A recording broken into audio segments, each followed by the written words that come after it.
Hi, chess fans. I'm James Eade of the Eade Foundation, and we're bringing to you today the Northern California Online Championship. And there will be six grandmasters and three international masters competing today. And I'm going to be able to show you some of the games in real time as they're being played. And we're going to talk a little bit about the games as they're going on and a little bit about the Eade Foundation, what we're trying to do. And you can see in the screen behind me that there's many countries that we've been involved with starting chess programs. And the idea is to build the communities through chess. And we've been able to establish that in many countries. Let me get out of the way of some of these. And we're just getting started.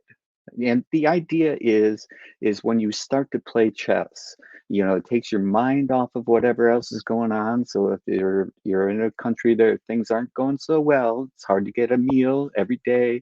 You can play chess and your mind is taken away from whatever struggles you're going through, and you become part of a community. You're not alone. If you're part of a community, you'll never feel alone. So this is the idea behind the Eade Foundation, why we've started. And so today we also involved with not just chess literacy, the ability to read and write chess notation opens up a world of literature to you, but the ability to play, how to move the pieces, how to play accurately, but also chess excellence. And that's what we're bringing to you today, chess excellence, the best players in Northern California competing for the title of Northern California Online Champion. So this is what we're doing today, and I hope that I'm going to be able to do these broadcasts to you. And I'm going to be back and forth between ICC, which is the gracious host of this tournament, and this live broadcast. So you're going to see me, and you're not going to be uh, amused by this, I'm sure, that I'm going to be looking at one camera and then another, and then I'm going to get confused. So, enjoy my confusion. It's okay. Laugh at me. And so we're going to see how this goes. And so I'm on ICC right now. So what I'm going to be doing is watching for the games. And when they start, I'm going to show you who's playing and who who is not. And my organizer and director is Judith Stare, and she is my right arm in putting on these events. I give the prize fund and I take all the credit, but it's really her that's doing this. And okay, so now we have a game in progress, and I'm going to show you. This is going to take all of my technical skill, which, as you know, is not great. This is Sam Shankland, and Sam is playing, let's see, black or white. White. He's white in this game. And chess to the sun is Balaji, an international master. I only know his first name because I do know his last name, but I don't dare try to pronounce it. So this is going on pretty well. Shanky Panky has 14 minutes and 6 seconds left. And let's see, Balaji has, oh, I'm getting text messages. Okay. Okay. I've got this going on. This is the only game that's started. It was supposed to start at 10 a.m. and my organizer is on it, seeing if she can get more games. But right now, Black is in a deep think. What to do here? This kind of formation is often a stonewall type formation, but instead of a pawn on c3, it's on c5. So the dark squared bishops, Black's dark squared bishop is mobility is severely curtailed, and White is going after the Black's white squared bishop because White's white squared bishop is outside its pawn chain, and it can influence play. And if White can take away that bishop, then both players will be left with a black bad dark squared bishop.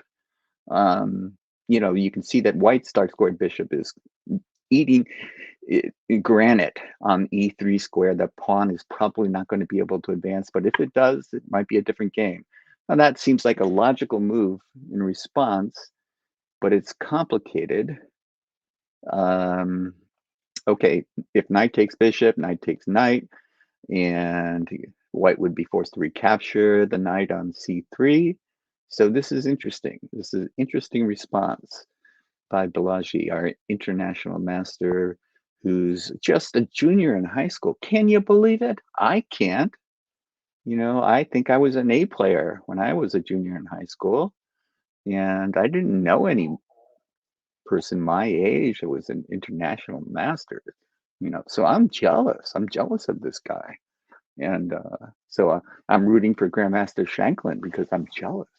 So but Grandmaster Shanklin won last year's tournament and is the heavy favorite this year, but he's got severe competition. Okay, so he does take the bishop on g6, which, as I said before, eliminates Black's good bishop of the two. The better bishop was on g6, and now it's gone. So I assume, and you know what happens when you assume, but I assume that Black is going to play knight to takes on c3, forcing a recapture on c3. And then Black will capture probably h takes g6, uh, and everything will be equal material-wise. Let me go back to ICC and see if there are any other games that are going on. And first off, I'm going to reply to a chat message. And then I'm going to see if we have others that have, ooh, Shanky, yep, everything just went according to plan. Okay. And I'm looking at, because, you know, everybody goes by their handle, and I'm not particularly familiar with everybody's handle. So I'm looking around. I'm looking for Z Kid, who would be Grandmaster Steven Zerk, and I would love to show you his game, but right now I'm going to have to close that, and we're just back with this game for now.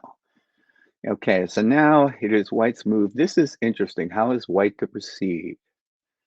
Um, the immediate thing that he's thinking about would be, well, never mind. He played c4. This would undouble his pawns on the c file, but the response to queen h4 would have to be h3 now, which is something that I was a little concerned about, but apparently I did not have to be. If Sam Shanklin is not worried about it, I know not to worry about it.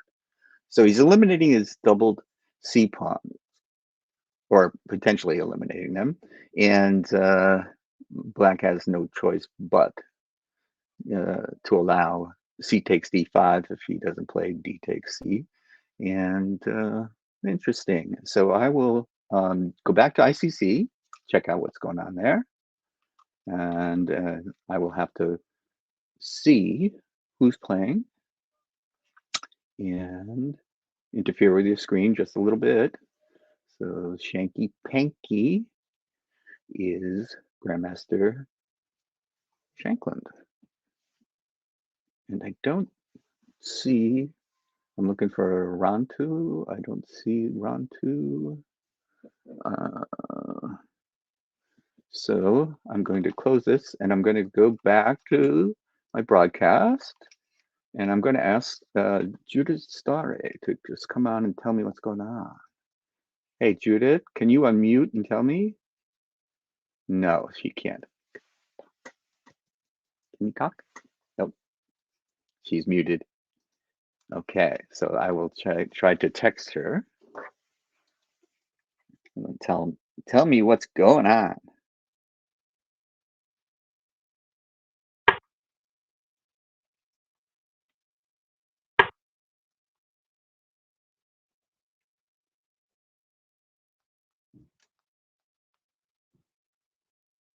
And as you can see, I'm a hunt and pecker.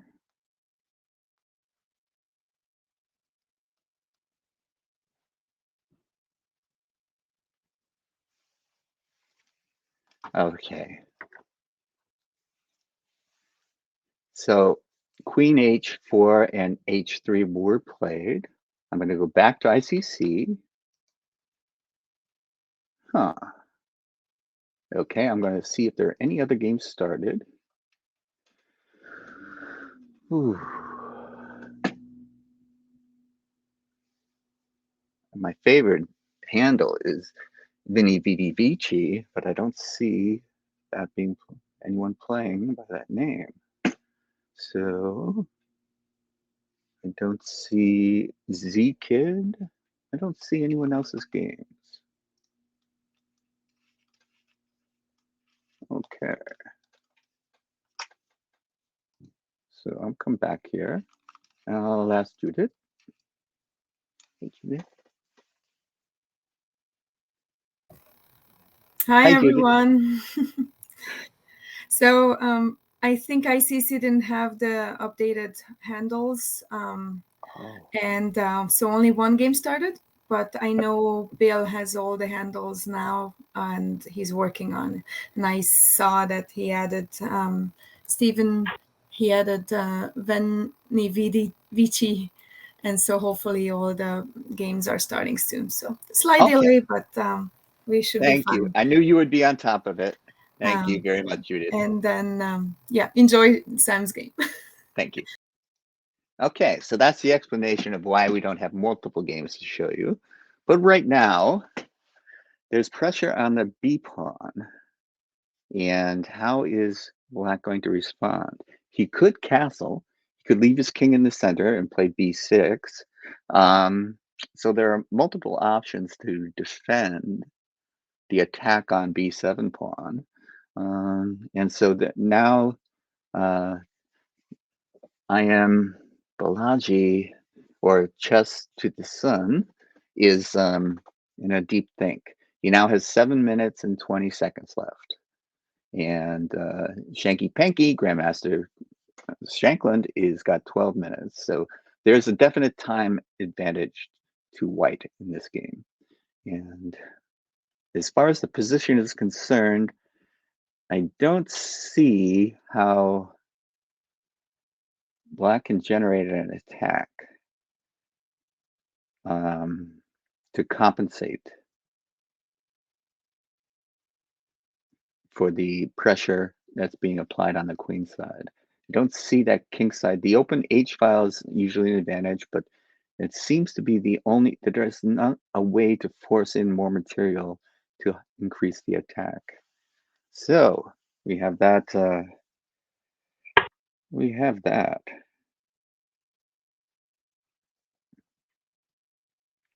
I'm looking at my phone. I'm getting multiple messages, SMS messages. Okay, so actually that was something that I didn't really think would be a possibility, but Rook B8 is another way to defend the pawn. So why not? So just keep the king in the center. White's not going to come crashing through in the center anytime soon, I don't think. So seems reasonable. Let me go back to ICC. If you don't have an account, get an account so you can follow these games live too.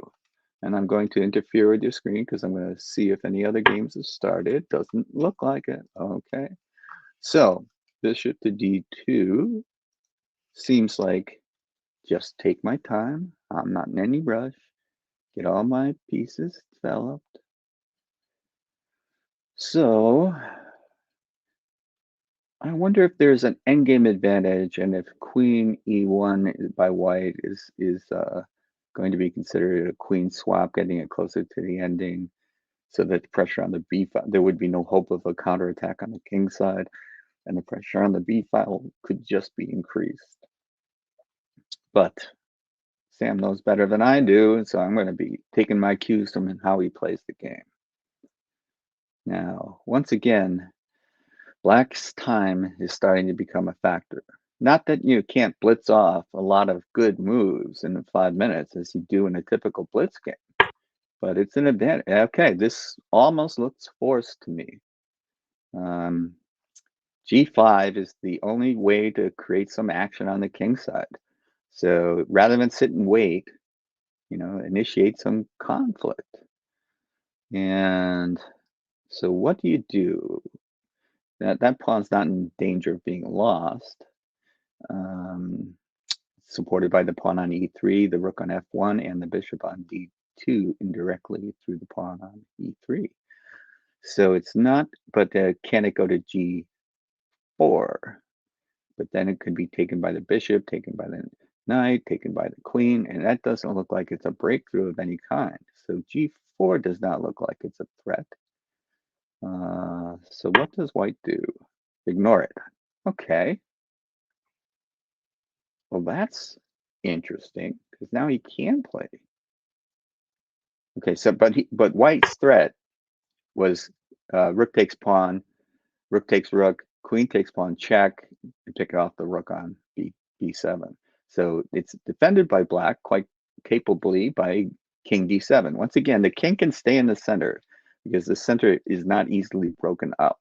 So there's no good way to get at the black king from the center, which is normally why you would castle your king, is to get it out of the center. But this kind of pawn formation is pretty solid. It's hard to break through in the center. So play is turned to the wings. Black is attacking on white's king side, and white is attacking on the queen side. Now that pawn on a7 looks like it can be taken, but then would g4 be a factor? I think it would be, but not a serious threat, is it? I don't think it is. But what do I know? Maybe white can just simply take the a7 pawn. But would that leave a perpetual for black? Or even better, something better? Oh yeah. So the a pawn is not threatened at this point, because rook a8, queen takes b8, then the other rook to b8 would trap it. So this does not seem to be much of a threat. And white doesn't want to take on d5 because knight captures would put additional pressure on the f4 pawn, probably enough to capture it. So this is an interesting problem for white to solve now. And I'm not going to talk too much about what the various options are because I think I'm going to let Sam tell me what the best option is. I can't see an easy way to break through here because you want to keep all those defenders of the f4 pawn in place, defending it. I don't know where the white squared bishop would go that would be any source of worry for black. So this is complicated for myself.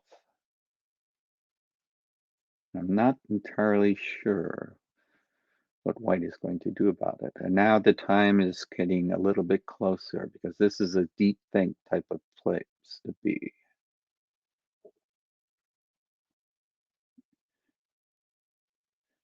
And my deep thinking isn't what it used to be. So don't know. Could bishop to a5 be playable? He does take the pawn. Okay, so allows knight takes if that's the best move for black. Very interesting. It's not okay. So he does not take. So there's some flaw in my reasoning there. Knight takes was not played. But now it seems to have improved black's position slightly.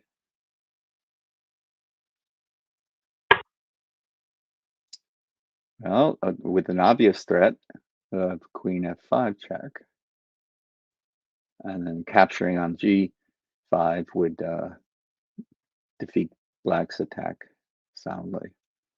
So is knight e4 forced?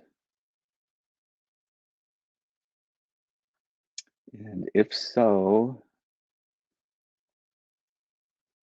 would that cause future problems for black?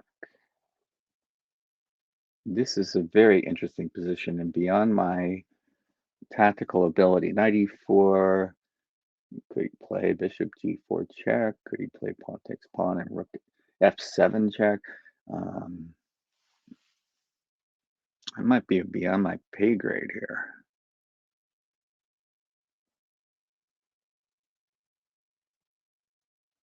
But knight e4 looks like a good move to me. Even though there's tactical consequences to be concerned about.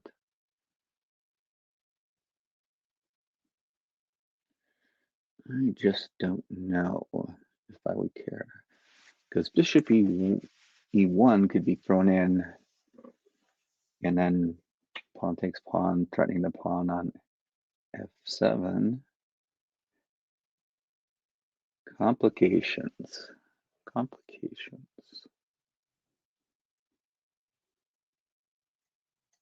Yes. So even if knight e4 is played, white still has some serious problems to set in black's way, saying that, okay, your king used to be safe, but is it still safe?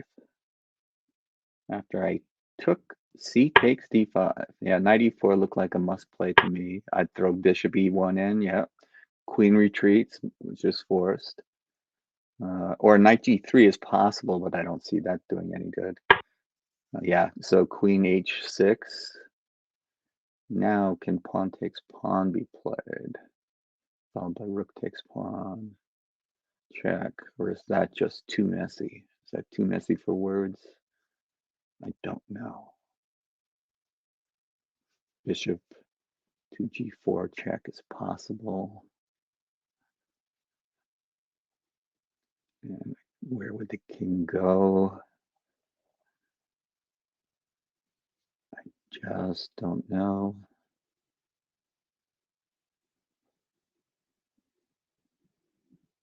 Yeah, very tough. I think white is,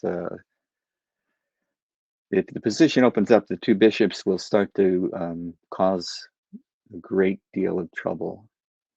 If white has no significant attack on the king side, that forces the win of a material or as the mating threats and that sort of thing, then the two bishops, as this position continues to open, will definitely have an effect.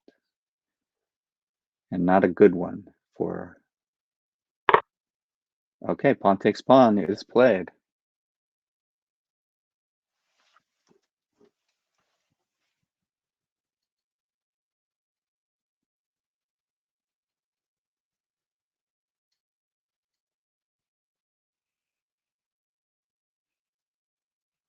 I'm just getting harassed.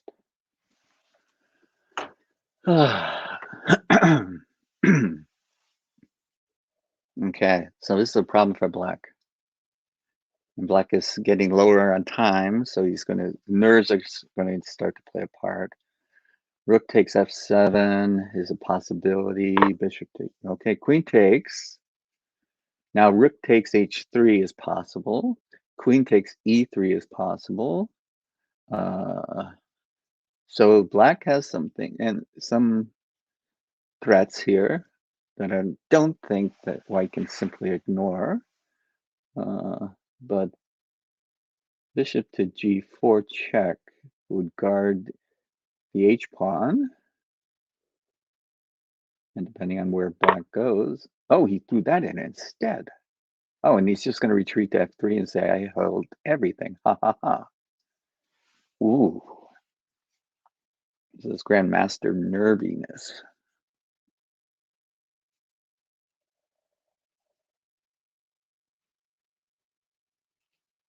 Wow. Okay. Interesting. Very interesting.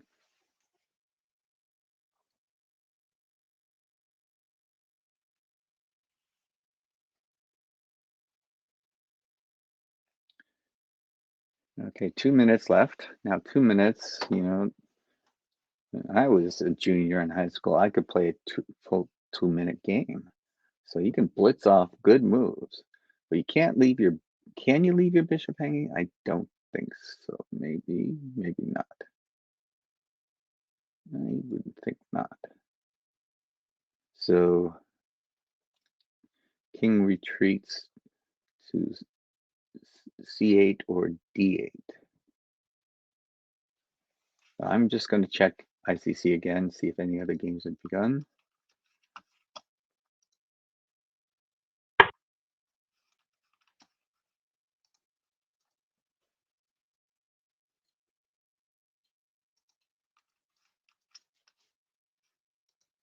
Okay, I'm going to keep checking.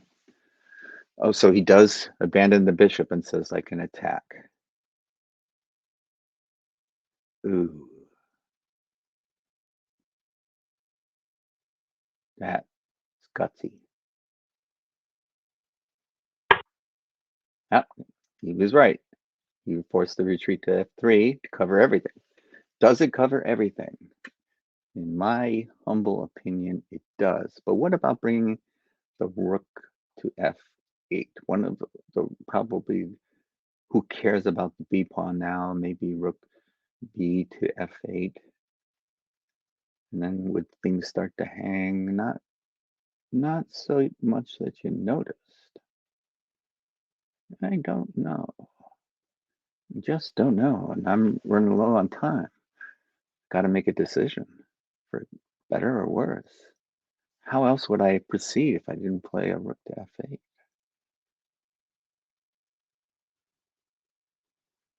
See, the good thing about the pawn chain, the dark square pawn chain, is queen has no way of forming a battery with the dark squared bishop to come in on h2, which he's wanted to forever.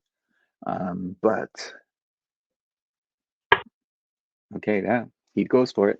It's the only way of proceeding that I could see that had any chance of success. So rook takes b7, rook takes rook, bishop takes. Is there any threat in that position? Rook takes h3. Queen takes bishop. Rook takes bishop. Ooh, I don't know.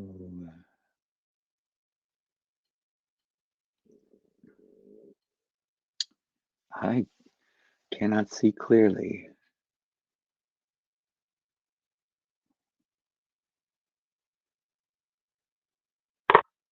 He does take it. Okay. Oh, I would have played rook takes h3, threatening rook takes bishop, but okay. Well, certainly if the material comes off further, white will win. So, yeah.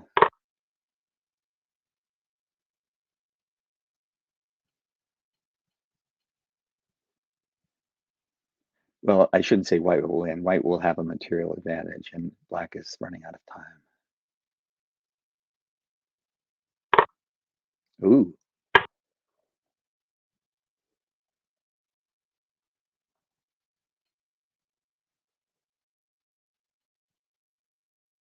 Well, there's a choice of 3 pawns that white can take. You can also capture the knight. So this is a reasonable time to think and say, what is the best thing for me to do here? And creating 2 passed pawns on the king's side might be the best choice.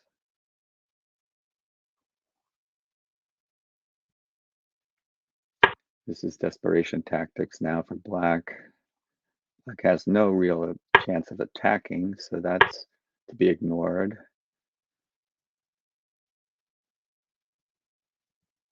Well, you do want to keep the pawns connected. That's true.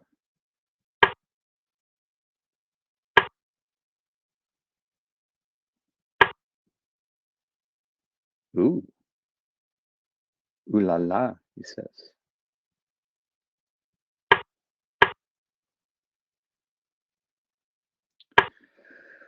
These guys are making it close, but black has no choice, must move. Every move is a must move.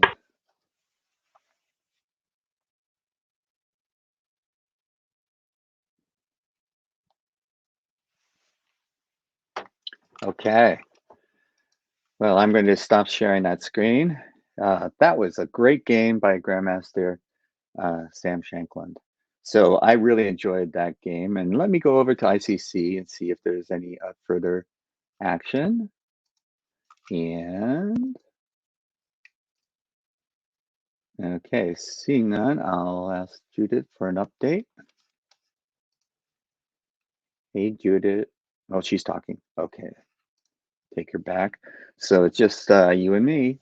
Um, and so, if anyone's watching on Facebook, they can make comments and I can see the comments here. And we can talk about the game that was just played. There is a delay in the start of the other games because there was a confusion about the handles, the ICC account names. We knew who the players' names were, but the ICC players' handles were different. And there was some confusion because they have a tournament set up on ICC, and that's all being worked on. But this has caused a little delay. And so, what I'll do until I'll pause the, oh, private chats. Okay. Hi, Jim. Okay. And, and so Judith is now able to, oh, she's still talking, still muted. Okay. So, one comment. Hey, it's Mark Pinto. Hey, Mark. How are you? So we're running into some technical difficulties, and welcome to live streaming.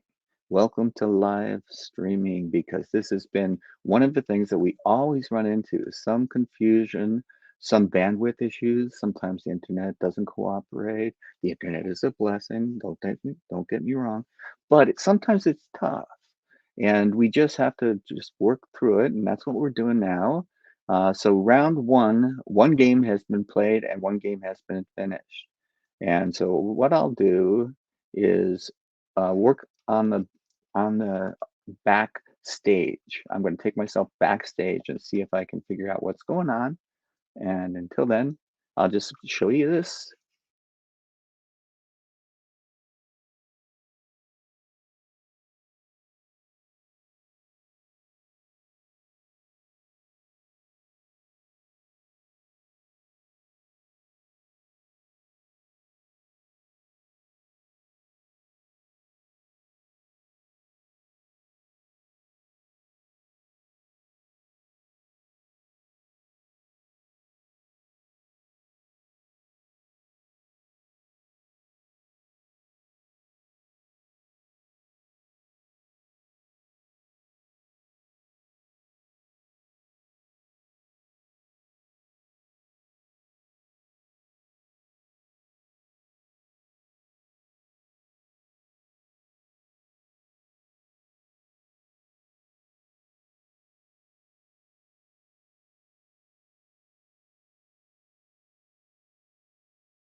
Okay, I wasn't able to get an update. Uh, so it's just the three of us. Judith, me, and the Mark Pinto, the sole viewer on Facebook. So come on, guys. Uh, we're going to get our acts together, and then we'll be fine. We will be fine once we figure out when the games get started. And Judith is working on it.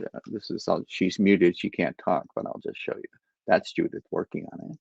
And so once she gets the games going, then I'll be able to show them to you.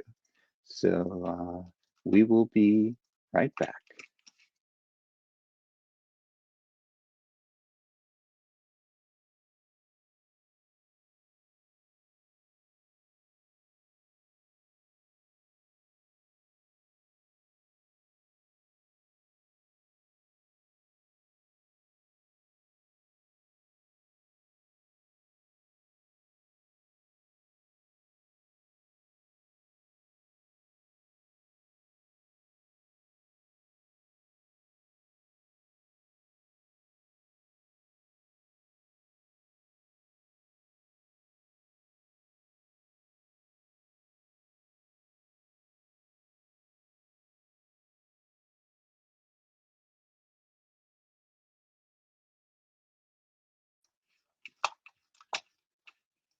Okay, so what I'm going to do is just show you a random game that's being played on ICC right now. And that will at least give us something to show you. Okay, so this is a random game.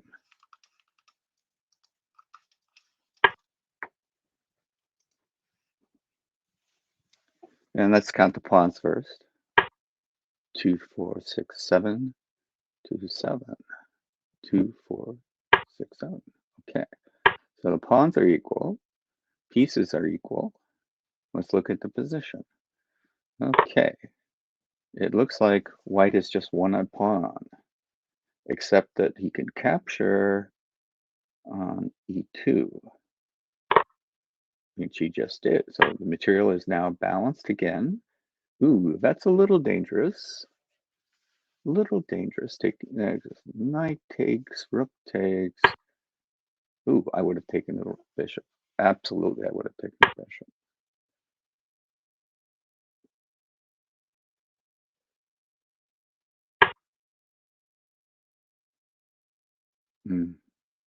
Again, I would have taken that bishop. Well, that is very reasonable. Because what I was afraid of is the black could get a pawn chain going, a steamroller effect. And instead, he just gives up the pawn. Okay. I don't see that doing anything. Ooh, nasty fork in the air. He takes that away. And you can't get the steamroller that I was thinking, C5, C4. And so, yeah. Okay, so we have 5 on 5 again. Ooh, can he play that? He can't. Or can he? Yes, he can.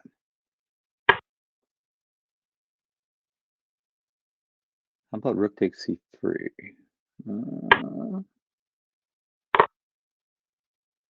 That was okay. White fell apart there. I think rook C3 could have been played. Rook C takes C3. Okay, so this now is not my favorite.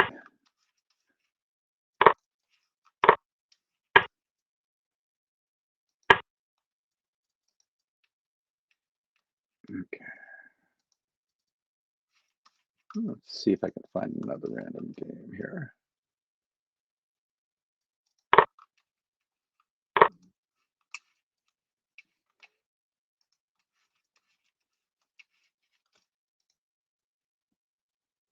All right. Counting the pawns. 2, 4, 6. 2, 4, 6. Whoops. What just happened there?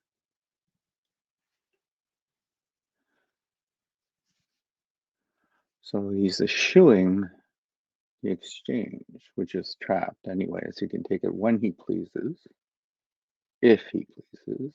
So white looks like just kind of licking his chops, waiting.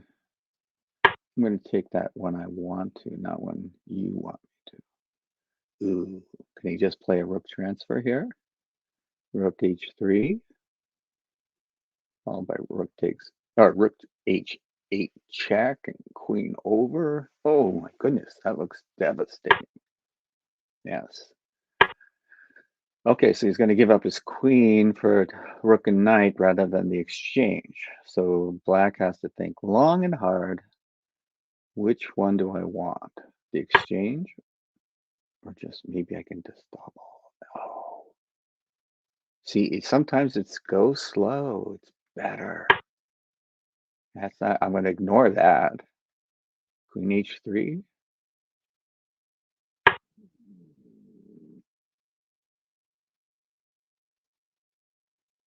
But is that mate? No, that's just winning the queen. Yeah, so, but rook takes, yeah. Now win the queen. Right. Win the queen. And so you're not just winning the queen you're winning the queen for just a rook now instead of a rook and knight. So this was actually well done by black. Well done by white, sorry, and a rather convincing material advantage now. Desperation, it comes in all shapes and forms, and this looks like it's going to be checkmate.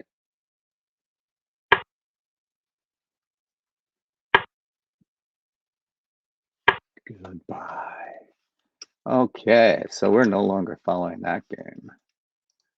So any other game to watch? I still don't see any games from the tournament. So I'll just follow Weasel, the FM. That seems like a good name. I'll just follow Weasel.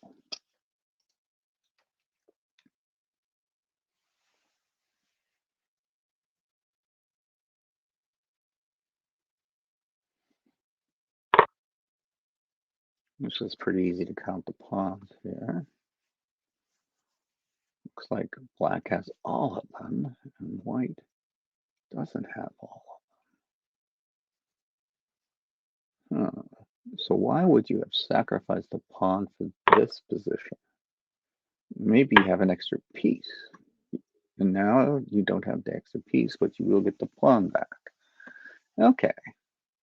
I've seen this kind of stuff before. This looks like a King's Indian kind of structure that's somehow gone awry. I don't know what the opening was. That had some oomph behind it.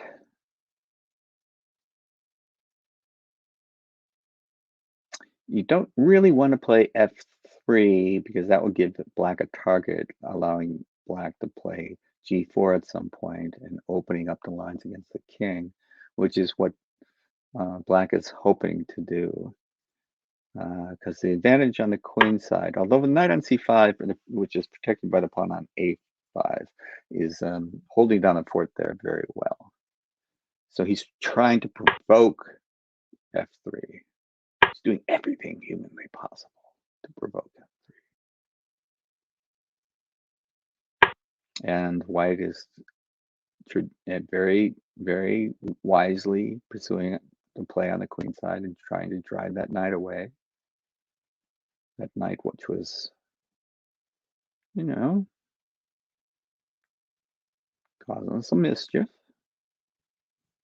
blocking white's intentions. Now white can play at some point an nb5 and start provoking weaknesses on black's queen side. Can make progress. This exchange is normal. Knight. You play knight a6, or do you trade rooks and play knight a6, or what's your? You got a couple of choices here. Take the rook. Well, not what I would have done, but it's okay.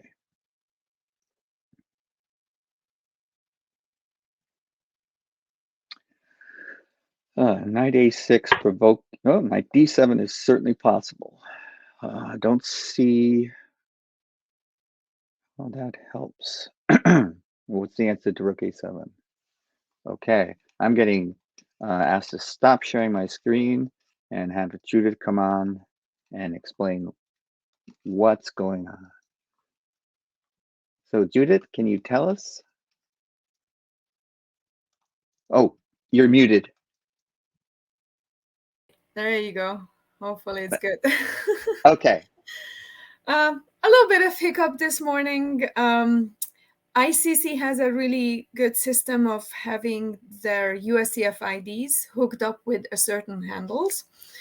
And players have many handles often, and so the USCF IDs were hooked up to the incorrect IDs, and that's what caused the system not able to start two of the games out of the three.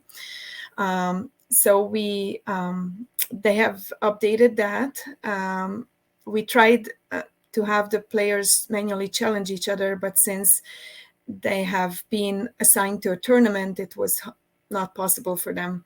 Got it. So we faced the decision whether they should just challenge each other or they should restart the tournament. So we decided to give it a try and restart the tournament and set Sam and Balaji's game as a win for Sam, of course, and then the other two games will be played. And so Sam and Balaji will not play, and we are just 45 minutes late. And I see that they are setting the players right now, and so they hopefully will be able to start very soon. Okay. So, Well, it will be Stevens. and I have their handles correctly. No. Yes, so we The, have the handles, the Z Kid and the Ron 2 and Veni nice. Vidici and Young PD. So Yeah. hopefully it will work I'm this rooting for the time. Latin guy. Yeah, Vinny Vici. Yes. yeah. That, So that, that, that's just based on the name only. I know, Well, thank you it's for all your hard work, Judith. I know that these uh, things come up, and the USCF ID you're referring to is the United States Chess Federation ID, so yeah, that the games can be rated, I assume. And yeah. yeah, okay. Well, not because ICC has a really neat system Oh, in terms of I see. able to pull the ratings from USDF, and I Right. think that's why they need it. The Okay. ratings was independent. I'm gonna submit it for ratings, so Okay. that's going to be different. So I'm hoping. Right. The USCF rating will be different than the ICC Okay, rating. now it Yeah. started. Okay. Hopefully. So I'll take you backstage and go to ICC and see if I can find a game. Okay, sounds All good. right. Thanks. All right. So let me do that. Let me close what I'm watching and see if I can find. Here's my player Weasel. Z Kid. Okay, let's watch Z Kid. All I have to do is get back to you and start sharing the screen. And please let me share screen. Thank you. And okay, Z Kid is Grandmaster Steven Zerk, and let's see, Young Ip, is that how I should say it? Young Ip, Josiah Sturman, an international master. So this looks like a strange second move. Interesting.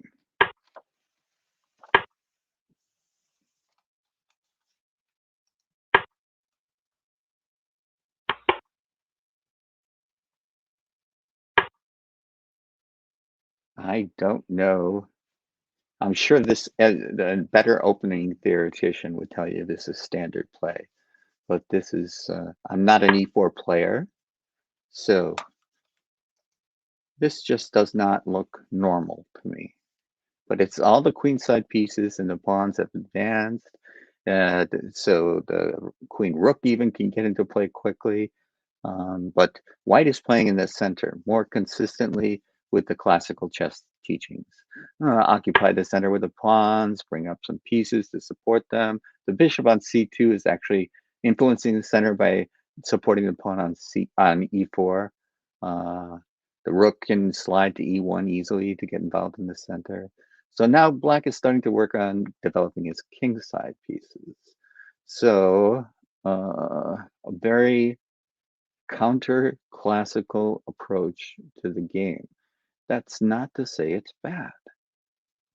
This is what we enjoy, a mix of ideas. A4 is a consistent thrust, a counter thrust against the advancement of the pawns on the queen side. It says, okay, I'm going to at least half open, maybe open the A file. So B4 does not allow that and attacks the pawn on C3. What is that attack worth? Something? Anything? I don't know. But it's consistent with the expansion of the queenside pawns. So white is gaining space on the black is gaining space on the king side, and white is saying, I have my pawns on e4 and d4. You have your center pawns on e6 and d6, and Classically, we think that means white has a spatial advantage. And it's a game of spatial conquest in many ways. So you want to continue to control the center. And when you control the center, it gives your pieces more squares, more options to go to. So you have more maneuverability. And so you can perhaps uh, you try to attack someplace and force the opponent to scurry over to defend and then switch your attack back to another side, and you can get there faster than they can. And that's why a spatial advantage is so important so often. Gives your pieces better squares to go to. So now white is thinking, how should I respond to this? I could take it. I could leave it be. He takes it. An interesting strategy. Now the C file is open. Any rooks, queens can control that file. So is the bishop on c2 well placed or misplaced? Oh, a quick thrust in the center. This is trying to secure spatial advantage for perpetuity and say, I have the better center. Therefore, I will have more space in any middle game, any ending that you want to create. It's a very interesting strategy. Now, black can bypass it with e5.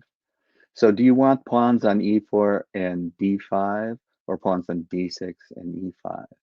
Both, this is a playable center structure. So now what's in the offing for black is how do I get f5 in to degrade the pawn chain, the central pawn chain. But that has its risks. So, but now white has to question, how do I get the rest of my pieces in play? Well, this one comes with a free tempo, sort of, because you got to defend the b pawn. It advanced so far, its buddy can't help it. And the knight on a5, well, where does it go? You go to c4, but okay, so queen b6. And what if I just played bishop e3 now? Hit the queen. But do I have something else in mind? I don't know what the answer is. Personally, I'd play bishop e3. But maybe the grandmaster has something that I haven't thought of. Is that a possibility? Yes, it is. It's possible that he has thought of something that I have not. Okay, he doubles the pressure on the b pawn. How do you protect it? You can't. You can advance it to b3, but then that opens up the knight squares c3 and a3 to the white knight on b1. And is the bishop any worse? Oh, okay, he attacks the bishop rather than advancing the pawn. So complicated, I don't know what to do. Bishop takes pawn, rook takes bishop takes knight, queen takes pawn, knight to d2. I don't know what to do. I'm so confused. Oh, gosh. Yeah, that's what I would do.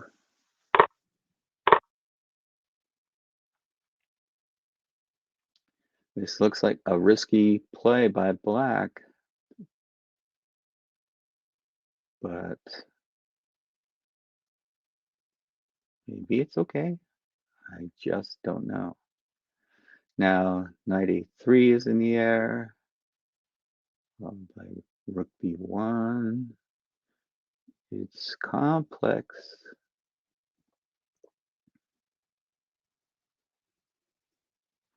And complexity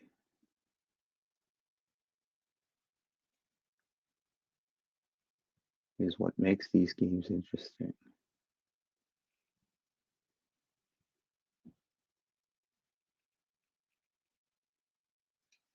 What's it all about? Complexity. So, white has gone into a deep think. Knight c3, unanticipated.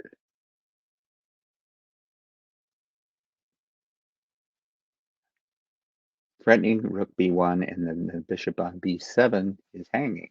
There for the taking. Oh my goodness.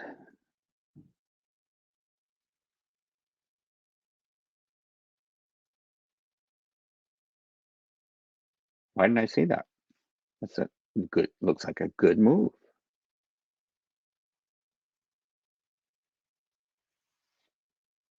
I was thinking knight a3. Why wouldn't I thought knight c3 instead? Hmm, very interesting. I'm going to check ICC and see if I can find another game. Well, he does take it. Okay, I'll go back for the action. Okay, now this is giving up the exchange. Now that's a serious material disadvantage for black. And white is thinking about, what do I want to trade queens?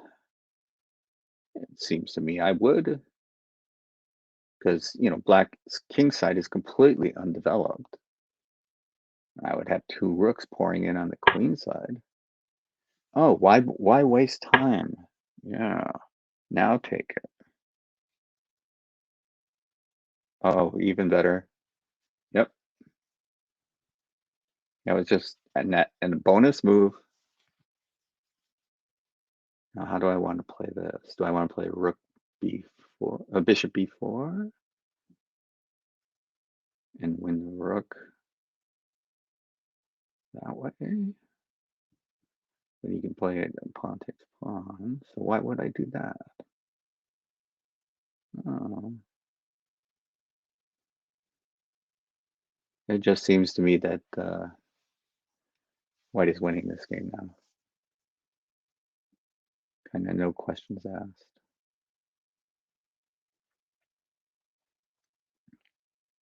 So interesting. Let me go back to ICC, and I'll have to interfere with your viewing of this game for a while. If I can see another play, there is another game here. Let's look at this one.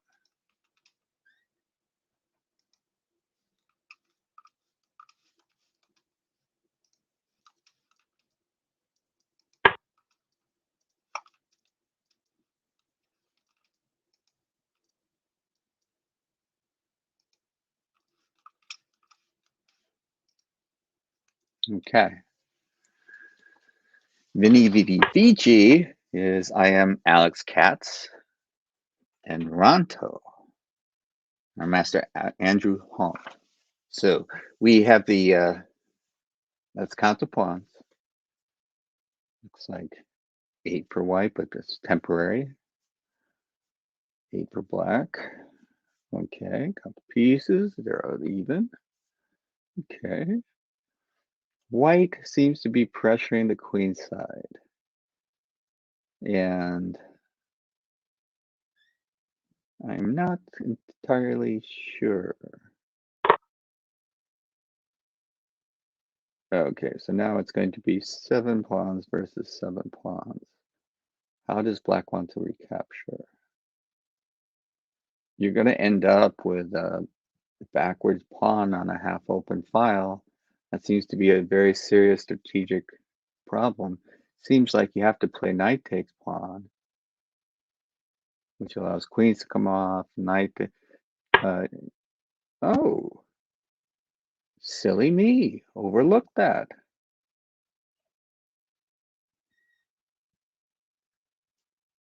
Is that enough? Queen takes queen, knight takes, pawn takes. Recapture the queen.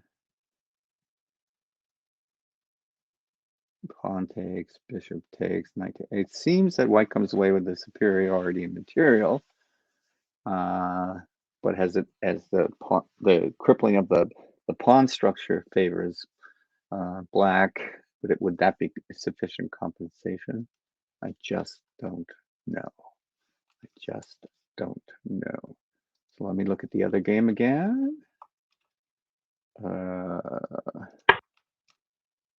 Okay, that game has ended. All right. Okay.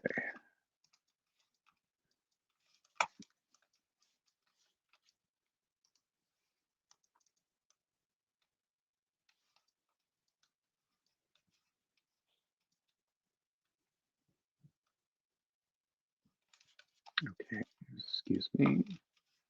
Watch games.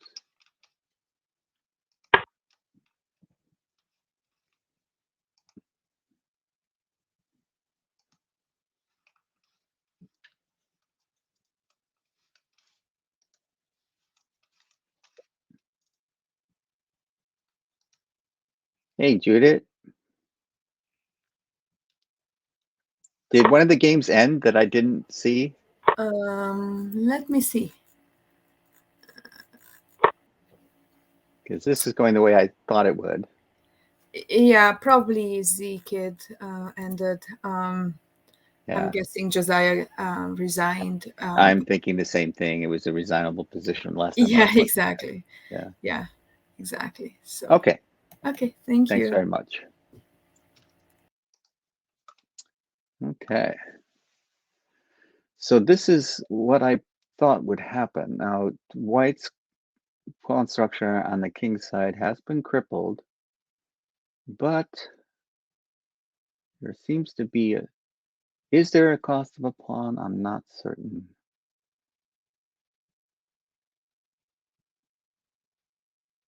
White is taking it.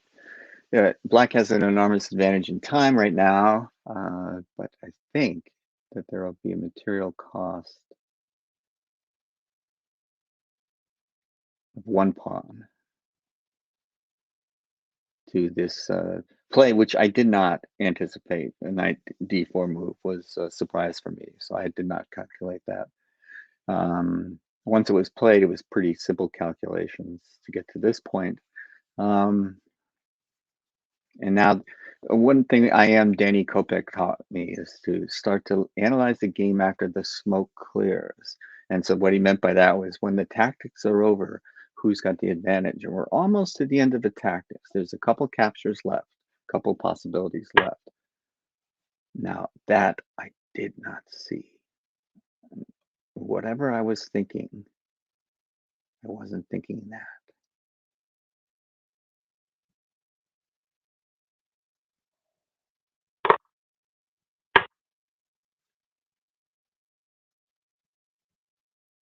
Very interesting. Okay, well, that makes sense now that I think about it, because he really had no, he couldn't take pawn takes c7 because, bishop takes c4 would have been a problem. Now, this is the position, or one like it, that I was imagining would favor white because of the backwards pawn on the d file. But maybe you can play bishop takes h3 and rook takes d6, and then that pawn is no longer there to worry about. This may very well be queenside majority for white, and black would be left with a passed h-pawn. So the ending could be complicated, but there seems to be, what's he thinking? D5 looks implausible. Any knight move looks implausible.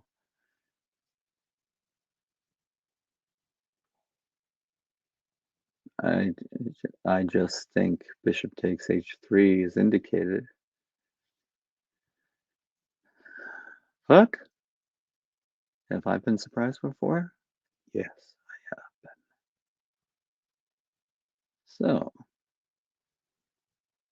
So right now we have Grandmaster Sam Shanklin and Grandmaster Steven Zerk with 1 point at the end of round 1. And it looks like the winner of this game will join them. So, and it's only round 1. We have more to go.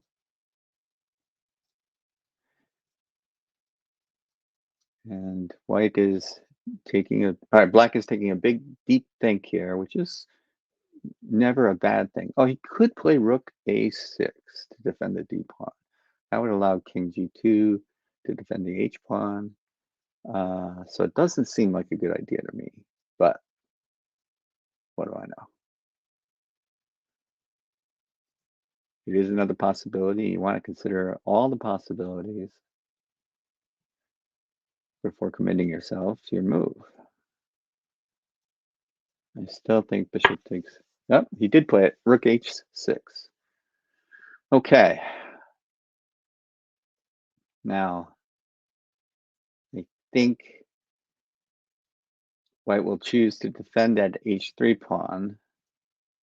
It's also possible that he goes knight b5 intending to capture on d6.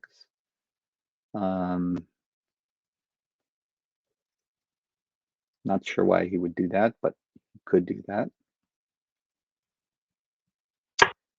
And he does that. Okay. I'm not sure why, but no one's asking for my opinion. So this may be, later on in the broadcast, Grandmaster Nick DeFermian will join me and we'll pay more attention to his thoughts than mine at that time. But right now, it just stuck with me thinking, why would I do that? And the answer is I wouldn't. I would have defended the H pawn, but he's going to trade the D pawn for the H pawn and think, I guess, that he will have the better endgame, which is definitely plausible. The E pawn would be supported by the F3 pawn, which is not easily attacked. So it does look like the queenside majority might be a factor. Another move I did not anticipate, bishop to c4. Why in the world would you play that? Oh, he's going to go to e2, hit the rook and the pawn on f3. Well, that's just nasty. He now forces knight takes, which he would play rook e2. Bishop e2, sorry, and hit the rook and the f3 pawn. The f3 pawn is much tastier than the h3 pawn. The f3 pawn would be lip smacking good to capture.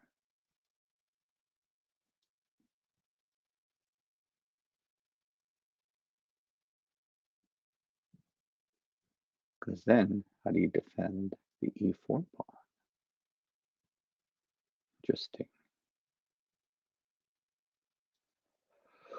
A very good move by black, which I didn't consider, which is why one reason I'm not playing.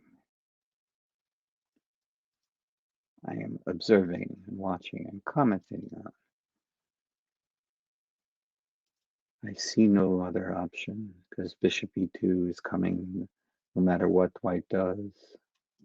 So why wouldn't you take the pawn? Could play a4 and protect the knight.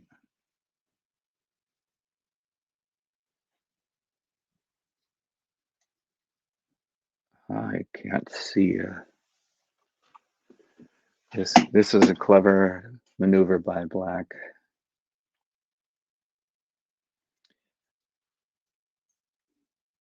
I would have scarfed the h pawn and had an inferior ending for the rest of the game. And white would have squeezed me the entire time, and I would have been hopelessly playing for a draw.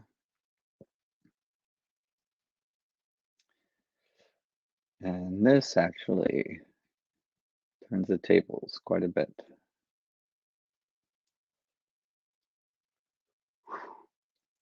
Man.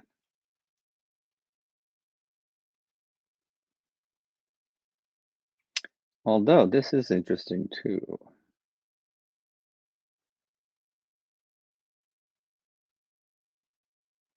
Okay, let's say knight takes pawn, d6. Yes, bishop e2, rook d2, bishop takes. Oh, I was thinking knight. I was going to suggest knight f5 there, hitting the knight on d7.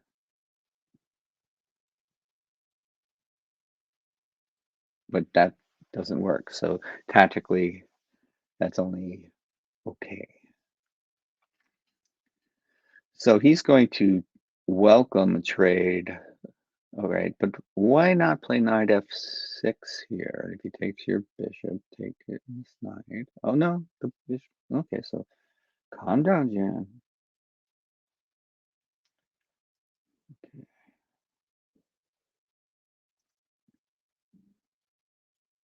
And f6 rook takes.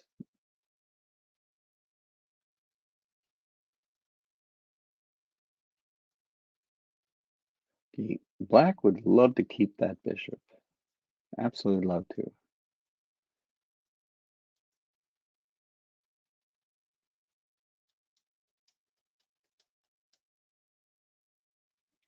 But there is this danger. Say I just go to bishop to h5. What about then knight takes? Okay, so oh man, this puts the pressure on. Okay, so that's clearly a great move. Knight c5 forces rook takes bishop. Rook takes, and then the e pawn is under pressure immediately.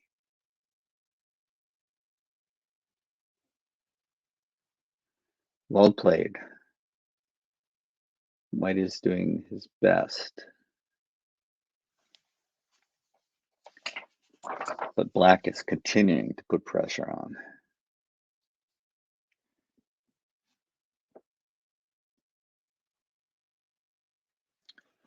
Whoa.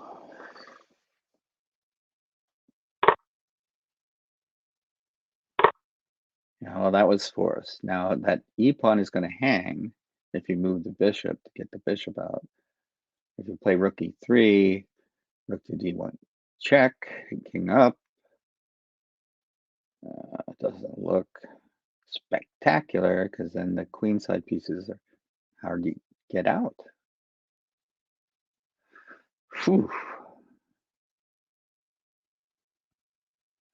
The only difference in this ending is that black has the initiative. It does not have the passed h pawn as he did in the ones that I was projecting, but he's got better placed rooks, an active knight, and it's a better ending for black than the one I was envisioning, where black would have been struggling to draw. Now black has got the initiative and all the real play in the game. So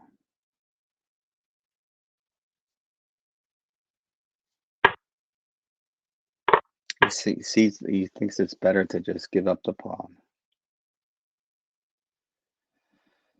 Okay, the threat here might be f3 and bishop c5. Maybe. Nah. You can get around that. So you're going to throw in rook d6 check to put a stop to all that funny business? I don't know. He just defends quietly, simply.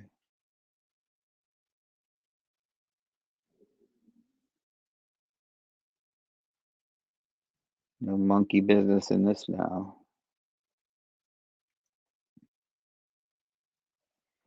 One way to would be simply to play f6, secure the kingside position, and try to optimize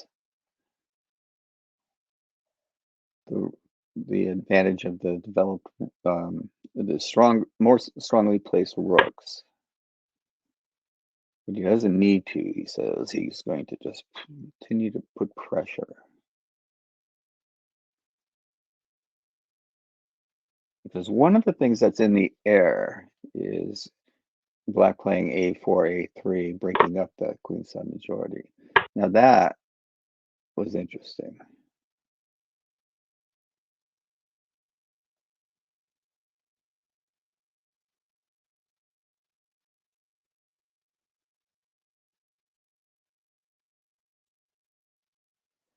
Okay, if pawn takes bishop, obviously rook takes knight, but g6 puts a question to the rook. Where do you want to go? Where can you go?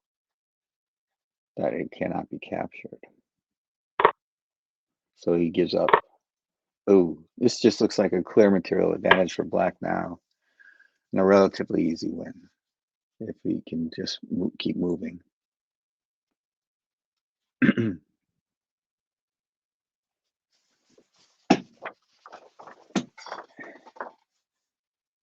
So I think black has the advantage Material-wise, time-wise, I think this game is just about over.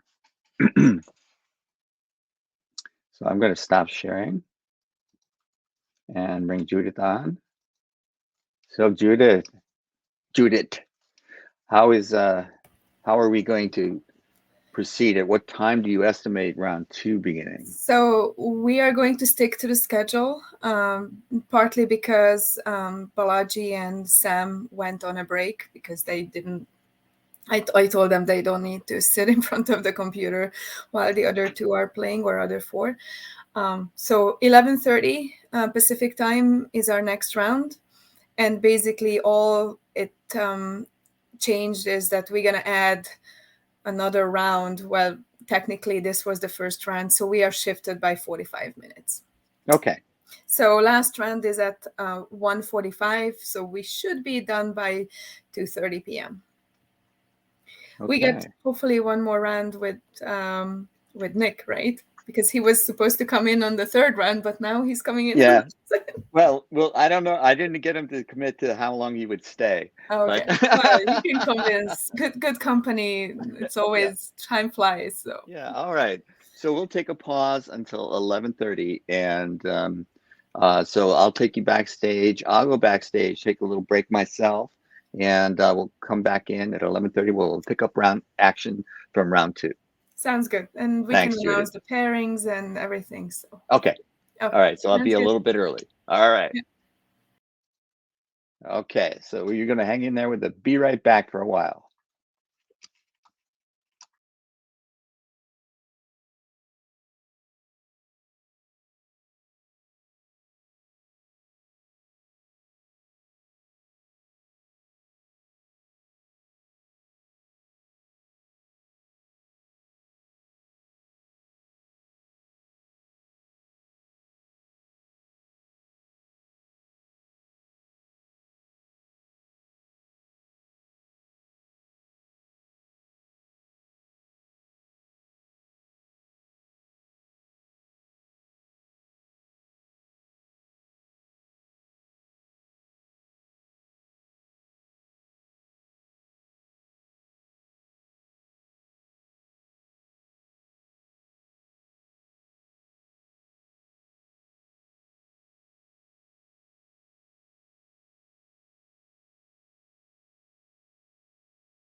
Hi, Judith.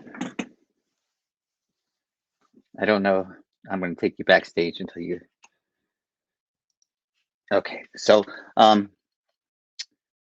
welcome back to the Northern California Online Championships Invitational Tournament for 2021. One of the participants is Grandmaster Sam Shankland, who won last year's event, and is favored, but there's strict competition. Excuse me. There's three grandmasters and three international masters, so anything can happen, which is why we're asking you to stick around. Even though we've had some technical difficulties, round one is complete. And I think the Grandmasters pitched a shutout, and we're going to have Judith come on when she can to give us an update. And when the games get started, I will pick them up and broadcast them to you and give you as much commentary as I can, as I'm capable of, because I'm commentating on games that are played by players that are stronger than I am. So until then, just please hang in there, and we'll be right back.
Okay, I'm going to try to bring Judith on.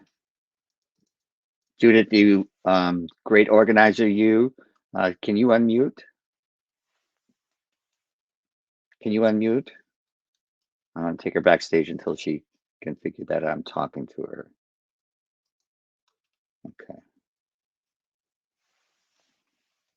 She's going to give us an update on what's going on. We expect the round to start at 11:30, and it's 11:30. So I'm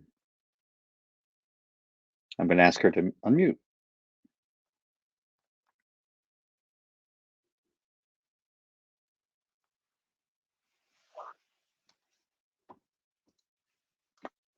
Hi. Hey, Hi, Judith. how are you? Hi. Good. Okay, so round started without a hiccup. Oh, good. That's what every tournament director wants to say, hopefully. Right. So we have three games. Two So I GMs are facing each other. Oh. Sam is white against Steven, who's black. So I should go back to ICC and start broadcasting those games. Yep, exactly. Okay. Thank you very much. Yes, and then Balaji is black against GM Andrew, who's white. And we have the third game is between Alex Katz and Josiah Sturman, with Josiah's getting the white this round. Okay. Thanks. So I will check in with you later. Sounds good. All right. Bye-bye. Okay. So let me go to ICC and see if I can find any games to watch. Okay. Shanky Panky. All right. And I have to share my screen because I can see it, but you can't. And now you can. So Shanky Panky is white again. That's going to even itself out as well. He'll get 3 whites to 2 blacks, but he's the top ranked player. But the pairings were done, computerized and objectively. So let me just okay, the pawns are even, the pieces are even. It's not clear to me who has uh, the advantage here. There's no real central advantage. I think black is a little bit, pieces are posted a little bit better, but this looks fairly even to me.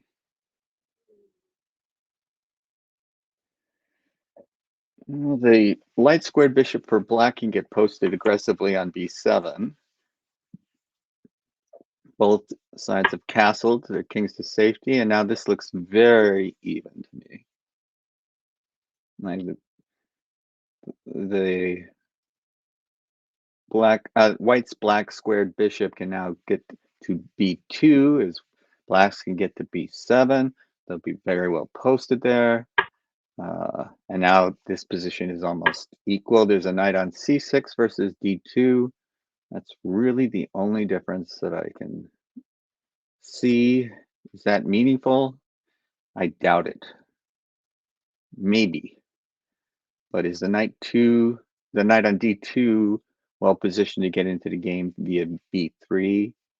And then black's knight on c6 has no such vehicle. Is that significant? I just can't say that it is. It might be a slight advantage, but look how even this position is.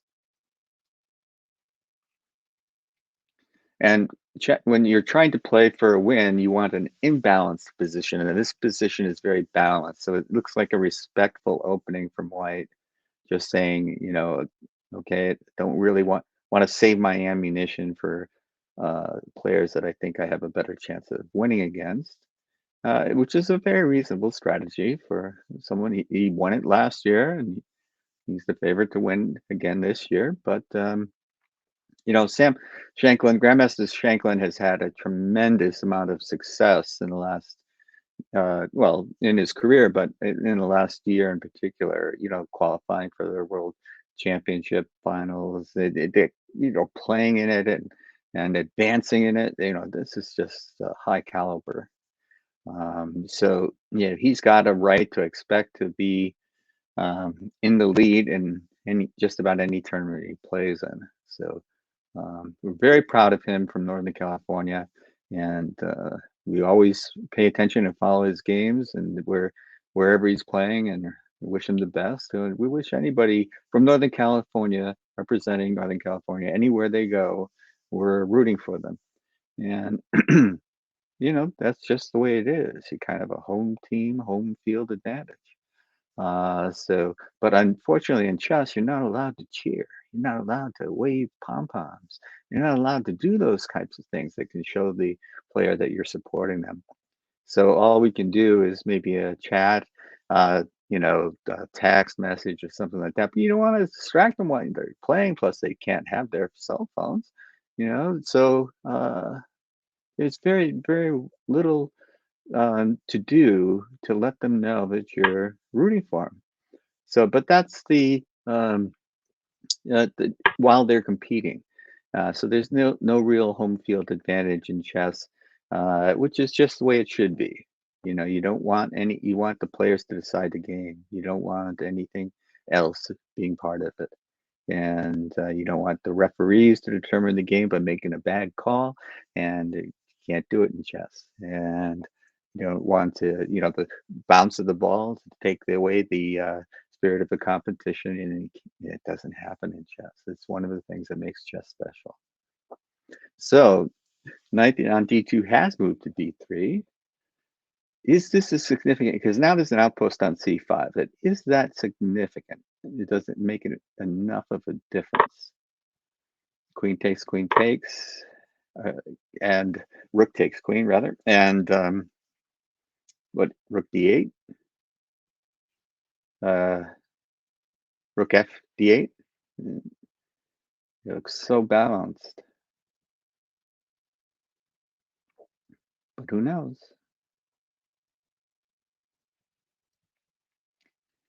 Maybe one of those rare times when a knight on c6 was not as well placed as the knight on d2. Um, so that's an interesting and actually really well thought out defense. Reposition the knight.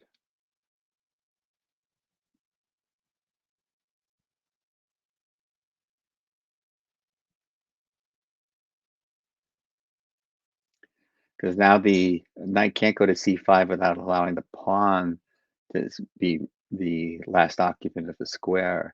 Knight takes, bishop takes, rook takes, pawn takes. Then knight can come back to c6, and the pawn is isolated and blockaded.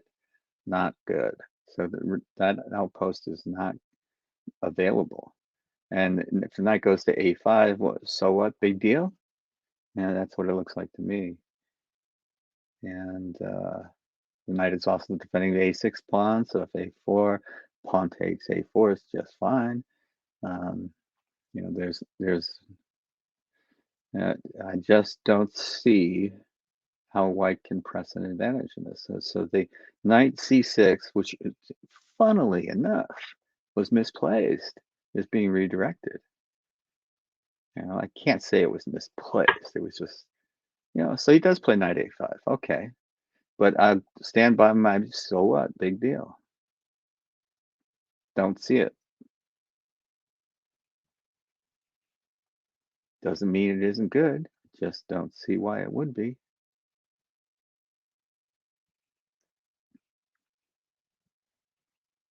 But white is pressing whatever advantage white has. He's trying to press.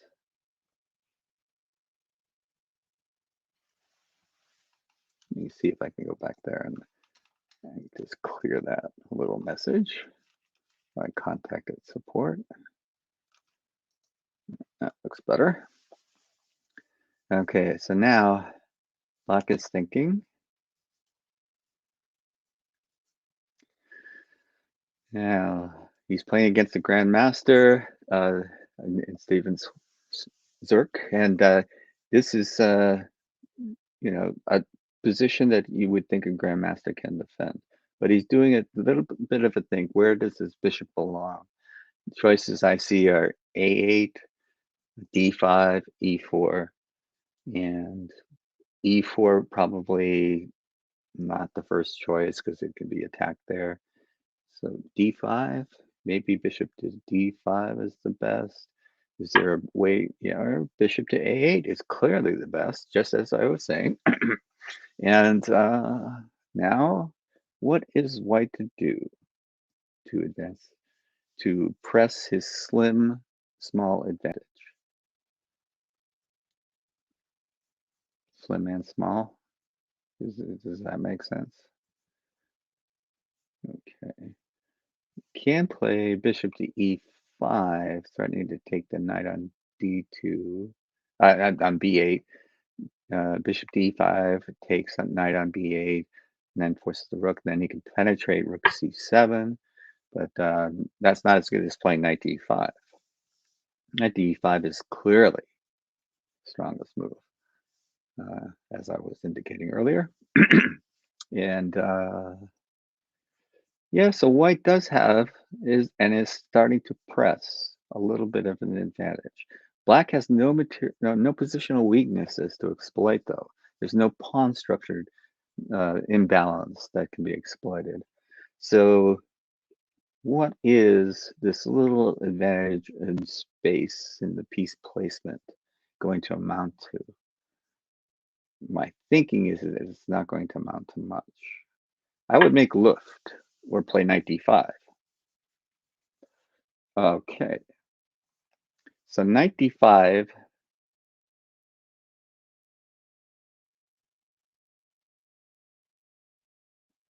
Is it asking for e4 or e3, bf3? Is it trying to prompt him into playing such a move?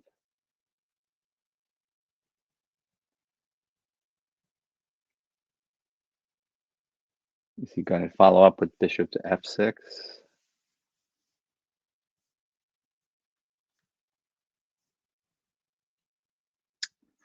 Just don't know. So white has a little bit of an advantage based on piece placement, but all other things seem equal. Material is balanced, pawn structure is balanced. These are the most critical factors when you're trying to evaluate a position.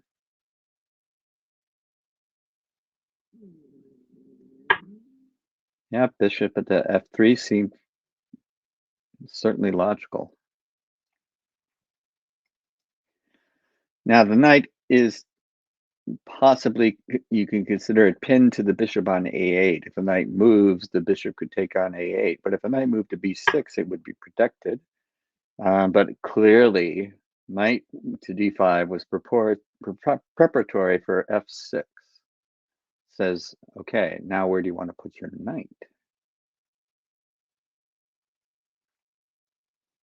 Because I'm going to play my knight to b6 if you attack it.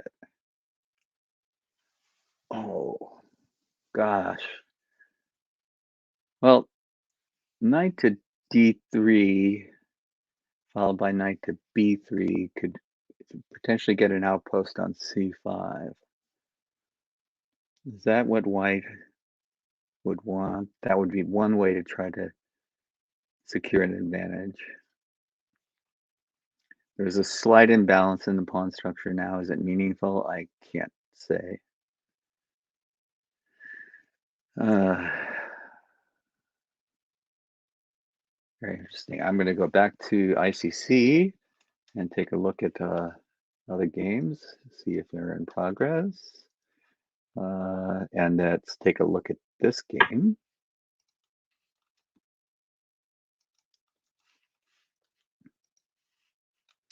And oops.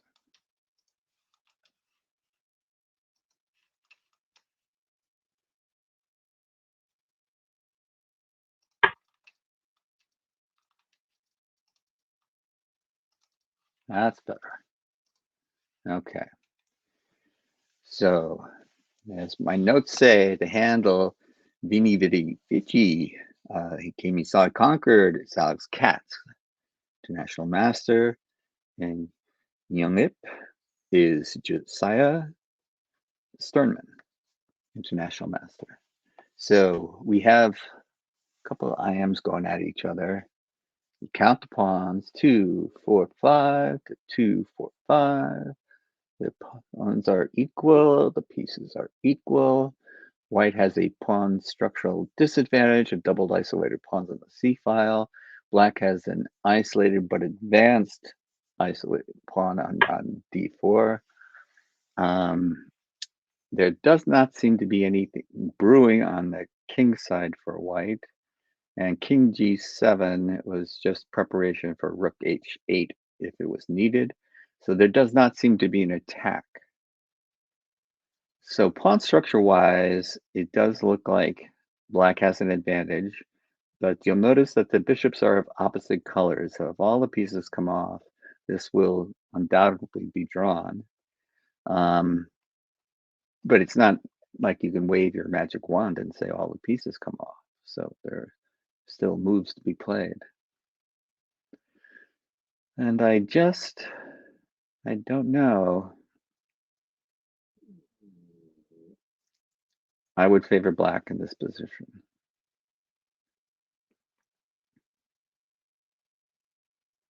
I don't know if there's sufficient winning chances.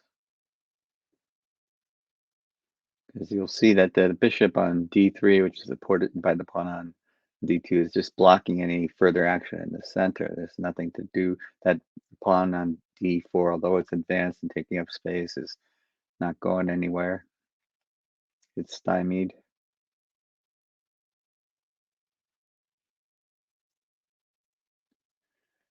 I don't think the structural weakness of the doubled isolated C pawns is going to be significant if it does turn into a bishop of opposite colored ending.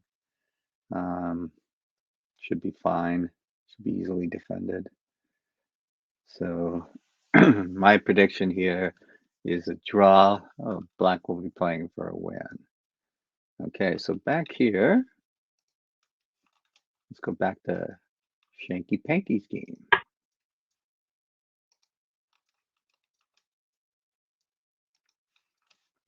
And it'll take me just a few seconds.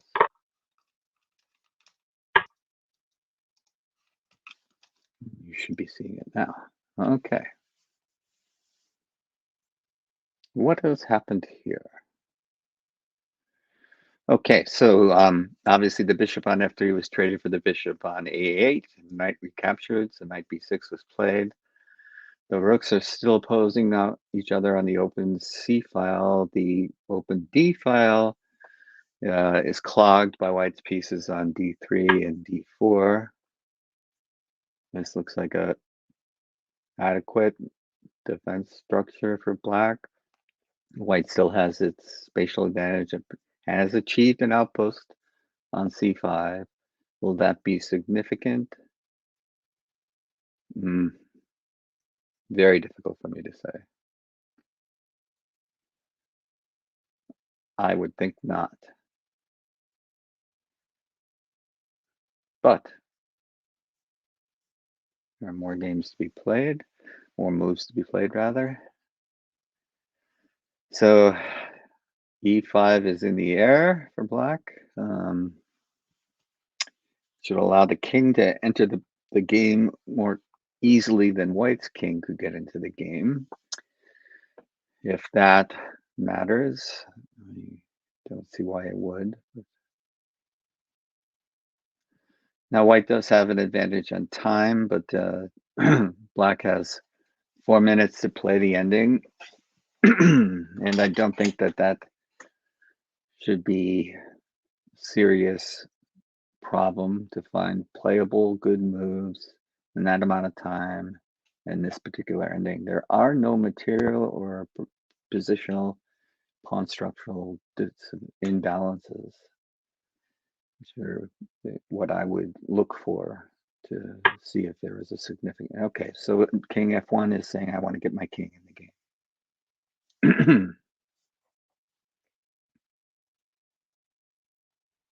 Okay, let me go back to ICC. I predict a draw there for whatever that prediction is worth.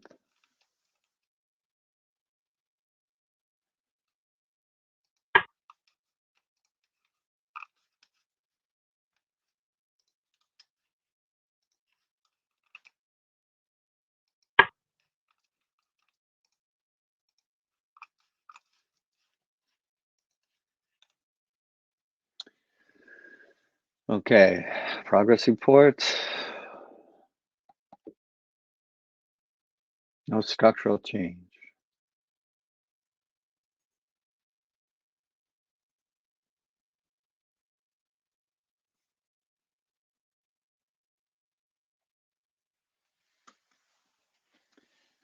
Okay. Time is essentially even.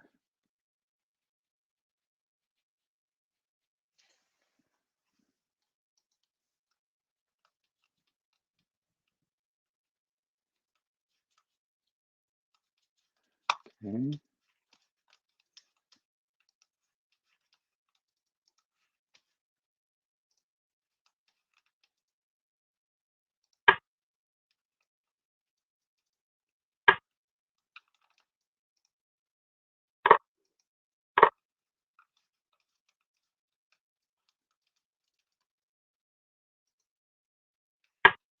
Well, it has a little bit of a time edge. I apologize for that.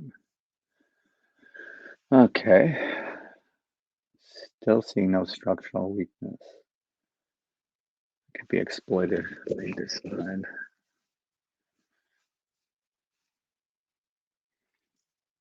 And doubled isolated c-pawns are traditionally thought of as a weakness, but how do you take advantage of them? The bishop on d3 is holding everything together and preventing the pawn on d4 from advancing.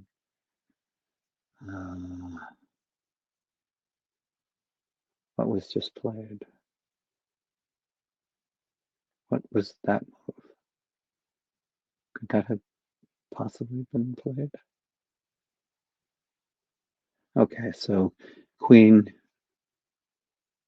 to a1, king to e2, queen takes a1, queen takes c8.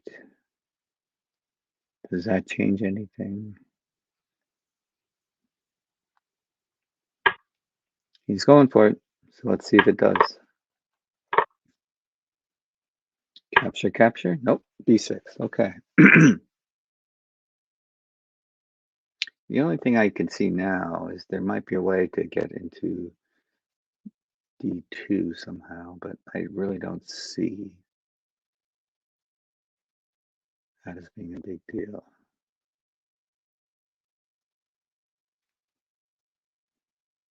White has no counter threat. Interesting. This hitting the bishop would be hard to ignore. Is bishop f6 a problem of any kind? I don't think so. Can it be moved somewhere else more useful? I don't think so.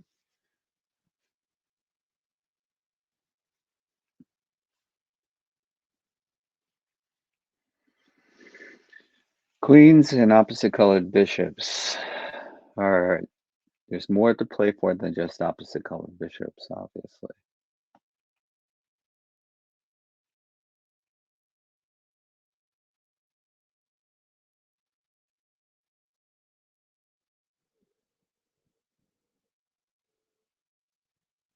But if bishop to f6, could white play a4 and say, well, you got nothing? Threaten me all you want? I don't know. Could he play queen a4, threaten the a pawn and defend his own?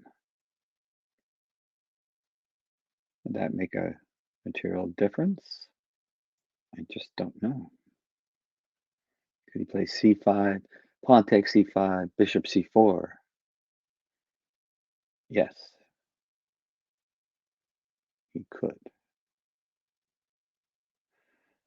That's interesting. What does white have up his unit sleeve?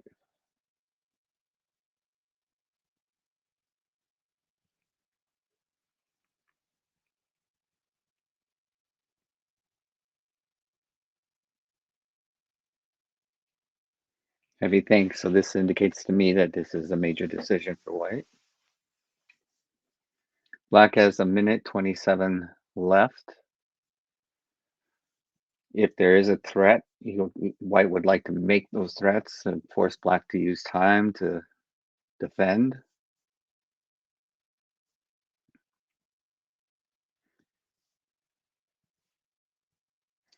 But c5 can be answered by queen takes a2, and there's no bc4. c6, does that worry anybody? It worries me. Yeah, so interesting. There's some play here, based on the queen still being part of the game.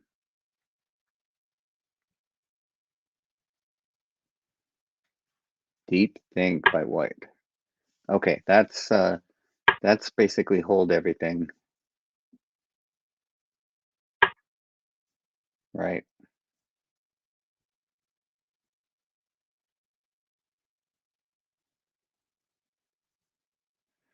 Okay. So black is defending now. White has a bit of an initiative. Can it be put to use?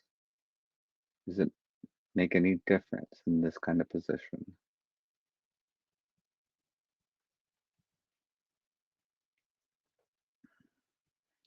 C5 will always be in the air, but is it of any real significance?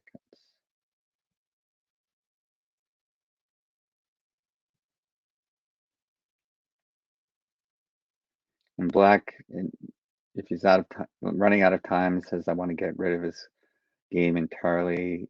Can you play queen c2? Queen c3 rather. Trade the queens. Try to trade the queens. Okay, so now that's a permanent backwards pawn. Nailed down by the pawn. Say that queen c. Yeah, queen. Okay. So there's still play here. How do you activate Black's queen?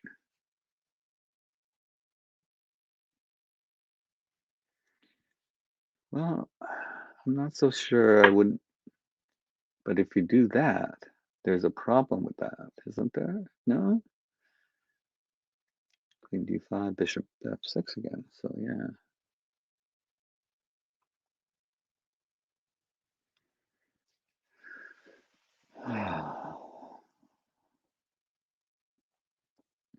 Black is being forced to defend, which seems to be very doable. Yeah, so now it's a bishop of opposite color endings. There's fractured pawns on both sides. I don't see this being won. So let me go back to ICC and close that game and see if I can get back to this game. Oh my goodness, what has happened?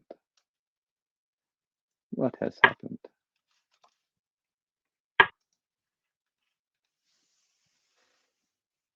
Black is almost out of time.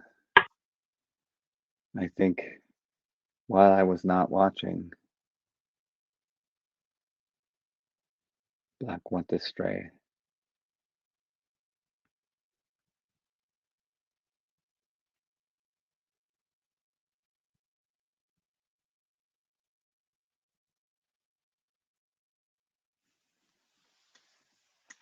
Now, what to do? What to do? Can you just advance your king from White's perspective? Yes. And that's a good move for Black.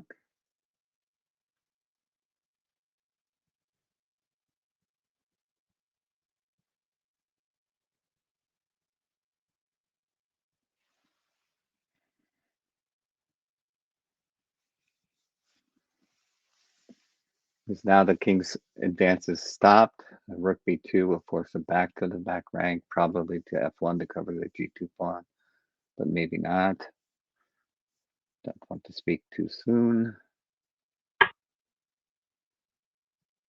Oh, a move that I would not have played, but it's interesting.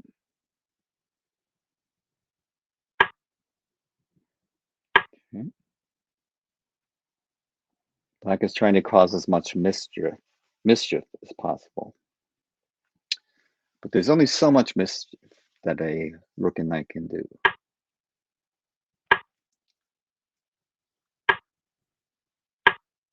And run away, king f1. Ah.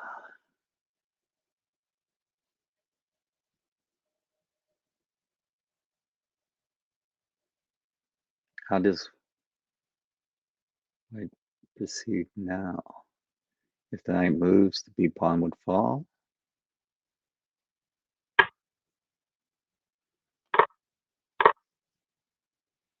Well done, Black. Well done. This, if there's sufficient time, should be enough to draw.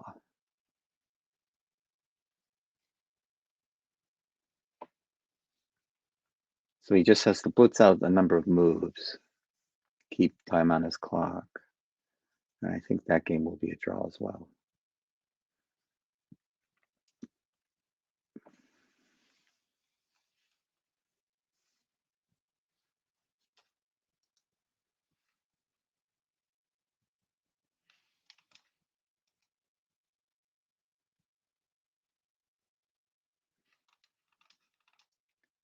So what's going on?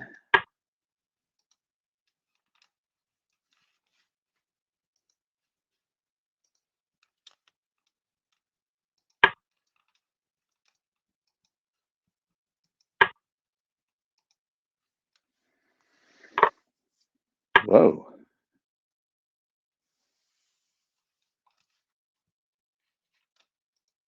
Well, howdy doody. White has made significant progress. And even though there's bishop of opposite colors, this seems winnable to me because what you want are the pawns that furthest away. So you have an a pawn that's protected and a pawn on g4. And it's going to be very difficult for the black bishop to stop both of them. The king can stop one, but not two. And you can maneuver your king to the g pawn now and use the king to support the advance of the g pawn. Oh my goodness. Black resigned. Okay. And I am stuck here for some reason. Oh my goodness. Has my computer frozen?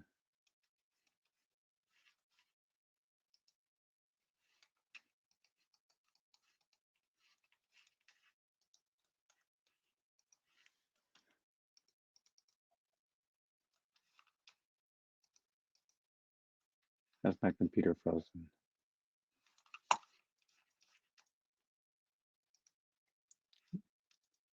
Hey Judith. Hi, Jim. How are you? I So, think my computer has frozen. oh, that's sad. Oh no, here I am. I just had to get off and ICC. and meanwhile, yeah, Josiah won his game, and then Andrew and Balaji drew their game. So we only have the two GMs left.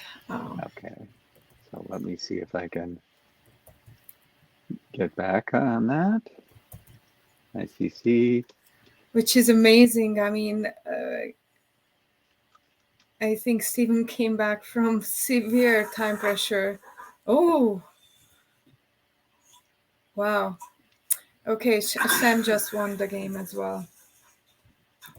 Yeah. Wow, I thought that would be drawn. Yeah, no, I guess, yeah, I think he blundered because it's +8 now or +9 when he resigned. So Okay. I'm having, I think what I'm having is a little difficulty with my response to ICC. It's yeah, it's a network lag time issue for yeah, me. yeah, that happens. It Yeah. also from the web interface, it's very hard to follow multiple games. Yes. They have a Windows application called Blitzen, which which is Yeah. Unfortunately, I have a Mac. a Mac. Yeah, I know that's the problem. Yeah. So I yeah, hear that Blitzen is great, but I can't use it. yeah. So that's handicapping me. And I don't need any further handicaps. So round two is done. Sam is leading by 2 points, and we have Andrew Hong with 1.5 points. And we have Josiah and Steven Zirk with 1 point, Balaji with half point, and Alex is the runner-up with sixth place, currently 0 points. And round three is starting in 9 minutes. And the lineup is we have Alex Katz with white against Sam Shankland. So Alex is getting really hard players in the beginning. Then Balaji is facing white against Steven Zirk, who's black. And Josiah is white against Andrew Hong, who are black. So next round, all the GMs are black, all the IMs are white. So it's their chance to show what they got. Yeah. Oh, very good. And so what time does that start? That starts in 8 minutes. So they Eight have a minutes. little bit of break, a bathroom break right now. Right. And we are starting. So I'm actually checking in with Bill Scotty to make sure that we are en route to round three. Again, we're a little bit behind, 45 minutes behind, but now it seems everything is really smooth. So, Okay. so all good. All right. So I need a organizer's note from you to get to my wife while I won't be able to be with her at the time that I told her I would be. Yeah, And but an I can organizer's that note is all I need. You know. that I told my husband too Yeah. in the two rounds that hey, we are running late. Hey, guess what? Yeah. Yeah, I still make it to my daughter's concert though, so it's Oh, that's the most important thing. yeah. Yes. And unfortunately for me, I'm going to be missing the Stanford women's basketball game, but Uh, that's okay. She'll tell me all about it, and hopefully they'll win. I'm rooting for them. So let's see. Okay, 12:08. So we're going to get started around 12:15. That's when I told Nick to join us, so that might be perfect timing. yeah, that would be perfect. He can give his insight about what should GMs do with black. Yes. How should they respond to any kind of attack? Hey, those Because are I'm good sure that questions. hmm? Those are good questions. I'll ask them. Yeah, I'm sure IAMs will have some surprises in their pockets because that's their chance to play against the GM with white. They can control the start of the games, hopefully. Yes. Yes. So So I think that his insights will be much needed after I told you that, I would play this move, and then of course the game went differently. It's like, so consistently that I you just have me. If the analysis bar wasn't there and if the number wouldn't tell me who's leading, I wouldn't know. yeah, yeah. Well, So I don't use analysis bots. I just say I read, know. but I just that would save me a lot of embarrassment if I could pretend that I knew as well as the analysis bot did, but I don't. It's It's I think it's an interesting question if commentators should or should not use analysis bar. I think with the recent World Championship as well, there have been some critique about yes, commentators who have used and commentators who didn't use, and they were actually falling for traps that the players were setting on the board. So yeah, it's always good to challenge yourself, and I think it's always more interesting if your human thought process is shining through rather than your analysis board, whatever the engine suggests. But uh, I always enjoy those commentaries more. yes, and I do think that if you have two people and one using analysis and one not, that could be very entertaining too, because one could sound like really superior to the other one. Oh yeah, But oh, the other one is the human perspective. It's a human yeah, being commentating yeah. on Then a that's game always between humans, and that's all I care about. Uh, yeah, Whether the who is the best computer engine in the world is not of any interest to me.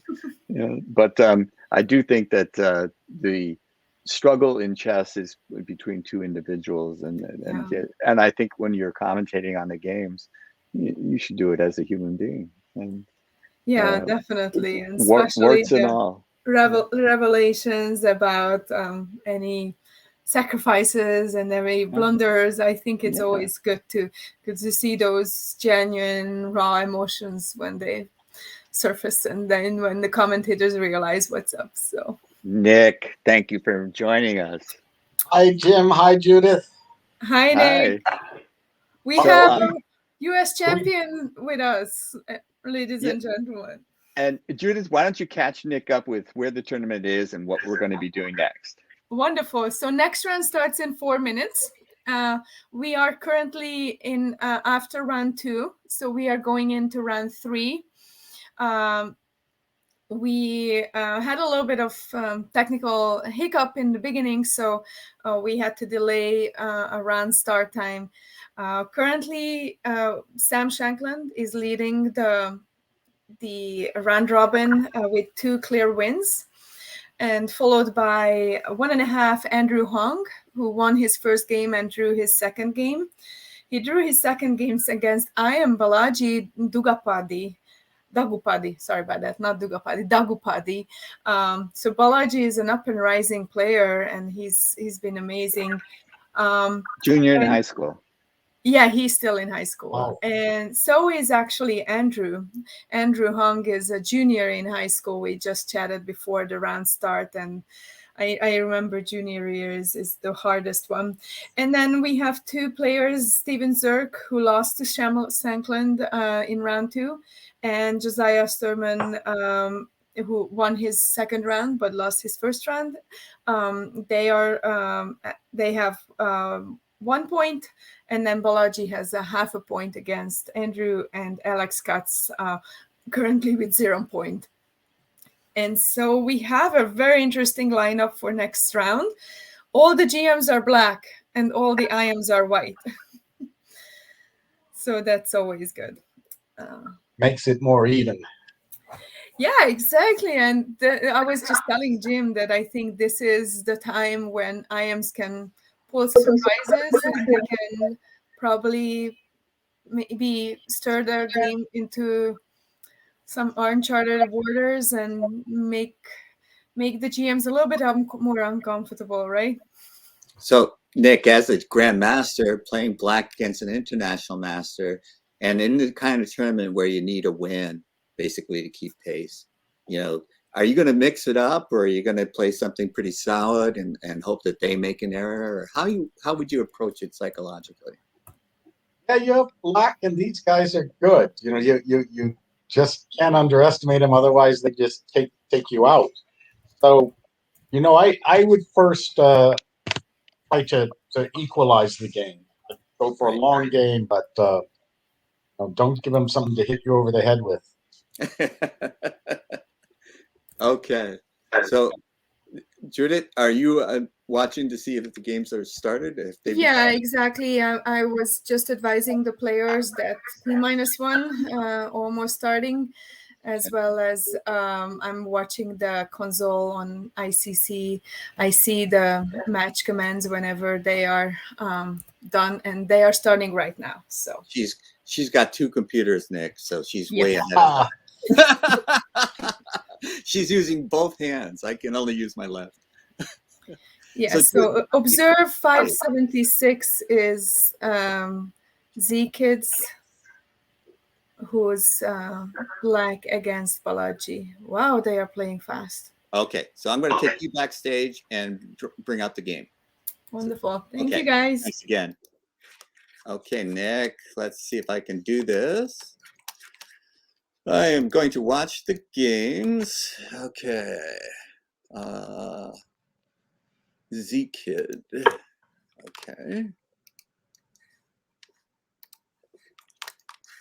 And I'm going to have to share the screen so that you can talk along. And okay. Oh, this is great. Okay. Setup you've got.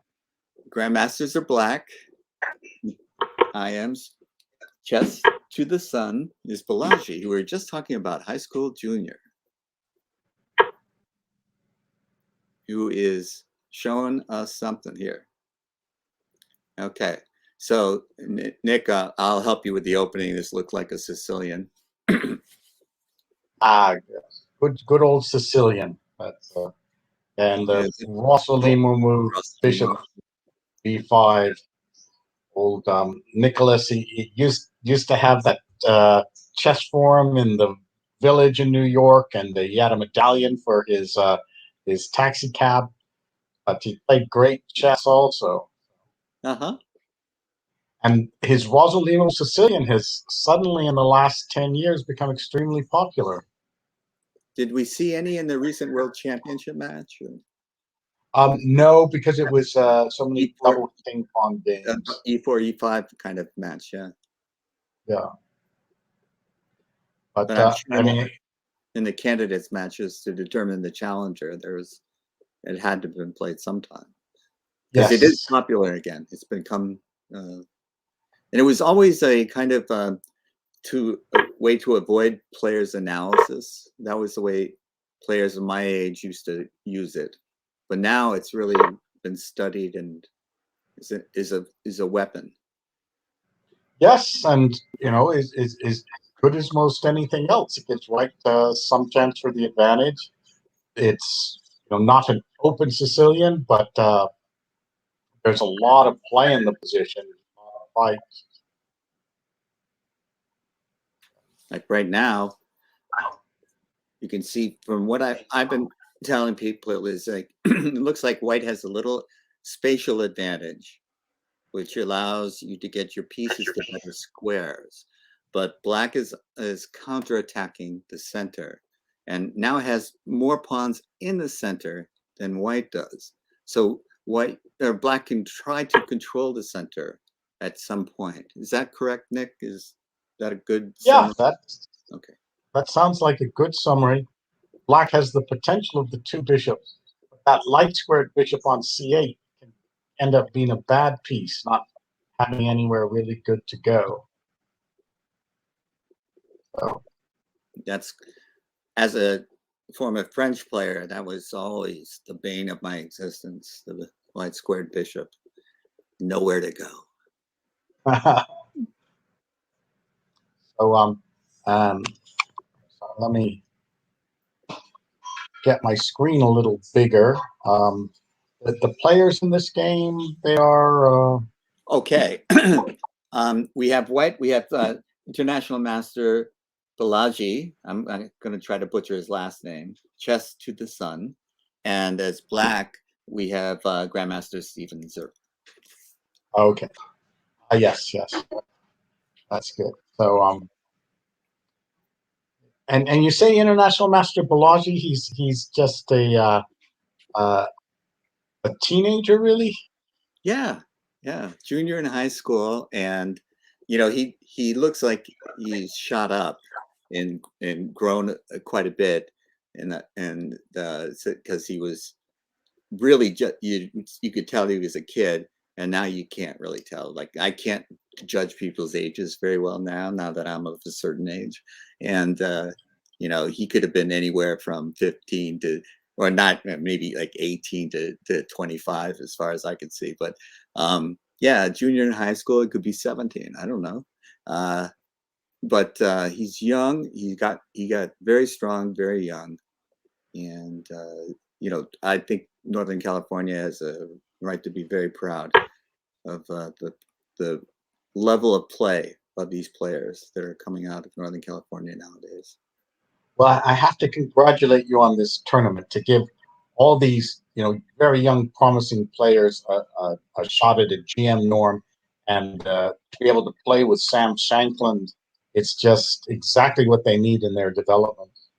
Thank you, Nick. Yeah, they don't get any norm possibilities out of this, but they get to play. Yeah, because these are fast games. They're online. They are rated, USCF rated. They will be rated. But it's a level of competition that it's kind of hard to come by.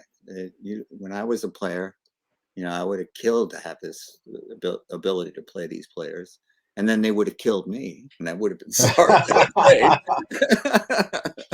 played. But yeah, I think for some of these players, all they need is an opportunity. Others, just will not be able to rise to the occasion, and that's just the way chess is. Yeah, not everybody wins, as in Pomniachi found out. Yeah. Yes. Yeah. And I'm that's also psychologically interesting question, because he had kind of had an epic collapse after the game 6, that hard fought, devastating loss. It just sort of seemed like the wind went out of his sails. Is that your sense? Yeah. Which I understand. I completely understand. It's so hard to come back from that. It's strange that the players play so well nowadays. You forget that there really is this human side to chess, and that grind them out, play, struggle for 8 hours, and then all the hope goes out of it, and you're faced with this daunting task that you're behind against Magnus Carlsen, 2 whites left, trying to win a game, and it's psychologically hard to deal with. Yes, and not to mention like a game of that length, that how many hours that took, like 7 to 8 hours, and it was like that's physically demanding. It's tiring, and you can't just necessarily recover. Not only that, but the psychological problem. It's easier to win and have exerted all that energy than it is to lose and have exerted all that energy. And so it's Yes. much harder to bounce back from a loss that you've invested so much into than it is from a win. So then, Magnus has and besides being the world champion, he has an additional advantage psychologically that he's won that epic contest. And so You could say the match came down to that one game. yes. Right. Because it was like two, games 1 through 6 were one match, and then after that, that's another match. And it wasn't the same kind of opposition. But that's not a criticism of Nepo, because, it's just a lot to ask to come back after that kind of struggle. And it's a side of chess that many people don't appreciate, the physical toll that it can take. And the mental toll is clearer, but there's also a physical toll. And that kind of game can really sap your energy. And if you add on the fact that you lost to it, it's hard to recover your will, your strength of will, and to continue to compete at that high a level. It's very difficult. There's really very little room for error. And so small deflation of your determination can knock you out of a match that you were in before. And I think we saw that. And who knows that he might not be back and challenging again.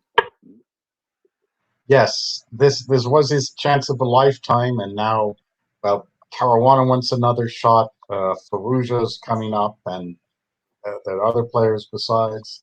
Yeah. So it doesn't get easier. I'm going to bounce over. You'll see me be distracted because I'm bouncing over to ICC now, and I'm going to see if there's any other game that we would want to zoom in on. Yeah, this game is, well, White's trying to get a little space advantage, but the Black bishops are pretty good. So right. Okay. So now I'm going to look at what's going on. Shanky Panky, I don't have to tell you who that is. Mm-hmm. And I saw, I conquered.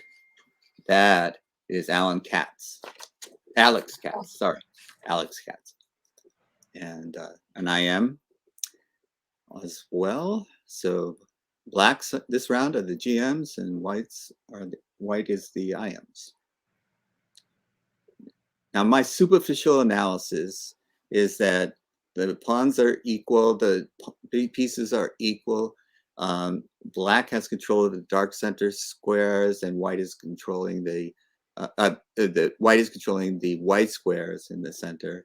Black is controlling the dark squares, and the pawn on d6 looks like the only pawn structural imbalance. It looks like if it could advance to d5, that would be great. If it can't, it might be a little bit of a weakness. So that was my take on this. What's your take, Nick? Yeah, I mean, this is a closed Sicilian. Seems like no one's playing the open Sicilian here. One knight got exchanged. Theoretically, it's supposed to be even, but yeah, maybe White has the first chance to get some little advantage. I'll, I take it Sam knows what he's doing, though. He's extremely good in the openings. Mark Pinto says to say hi to you, Nick. Ah, yes. Hi to Mark. Hi to Mark. Mark is an FM, roughly my age. I think about few months might separate us. But, we talk often about what it was like to start and to become competitive with guys like you, Nick, and how you guys just kind of put us in the rearview mirror and kept going. Well, it was people like me and the Fed, the Yes. great Fed, John Fedorowicz, for Yes. the rest of you out there. So, and we became chess professionals. Somehow we were obsessed with the game. And you and Mark were more sensible, went on to these great careers. And but you, you've kept it fun for the rest of us. All these great events and, making these shows. And Mark has always been there by my side. Whatever event I'm organizing, he's always been a contributor, helping me pull it off. So, I really appreciate his help.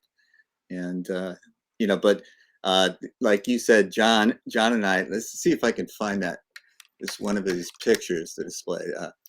This is John and me at a U.S. Open. We're fighting at that one. Let me see. I think a year earlier, we also got a chance to fight at the U.S. Open. That is a terrific picture. I'll have to get a copy of that.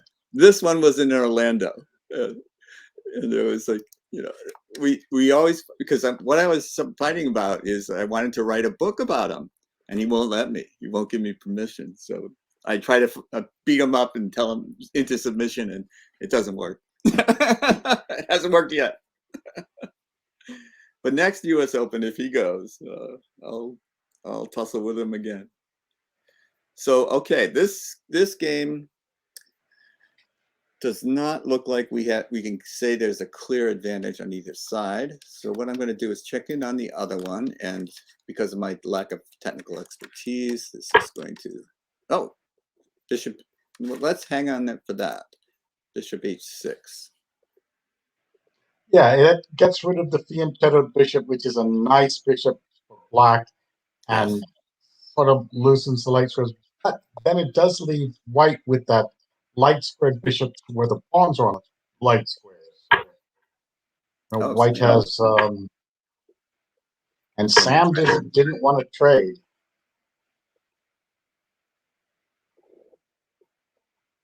I think Sam's being aggressive. You had asked about. He lost the game, so he really has to be aggressive to get into contention again. Oh, I thought you just said that Sam was 2-0. Sam Shanklin is. And Steven Zerk is. Let me. Do I have this right? Yeah. Steven Zerk is lost the game to Sam. So. Wow, this is clarifying itself pretty quickly. So what's the status now? Okay, it's if now the dark squared bishops get exchanged, then you can worry that white would get trouble on those dark squares. That knight comes to d4, e5, and therefore black is usually fine in these positions. Are there any kind of tactics that could happen? I don't see any. No, neither do I. Rates there. Is white going to have to play c3 to drive the bishop away, protect the speed pawn? Probably a good move. I wonder if white wants to throw in queen to f4. Ah, you called it. It's just black has to make a decision how to defend f7. Knight f4, f5 runs into bishop h3, so that's probably no good. Right. Queen f5 looks sketchy. Some queen to h4. So you probably have to go pawn f5 or pawn f6. Well, that was a good intermediate move, playing queen f4. Because I think I would have played c3 because it was the first thought that occurred to me. But queen f4 seems like a stronger move. Yeah, I was afraid on c3 they could put the bishop on e5 and right. go to f4.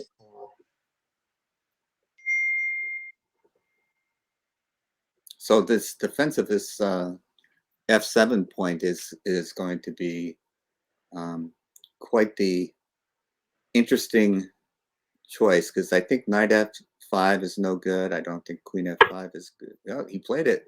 Bishop f3 Wow. in the air. Oh, he's looking for tactics. What Like happens bishop on h3. bishop h3? Oh, bishop h3 looks like it's hard to answer. But he has bishop e3. That's what I was just calculating, but it doesn't seem to work, does it? Bishop takes knight. Okay, rook e5. Okay, I hadn't thought of that. Now he has rook e3.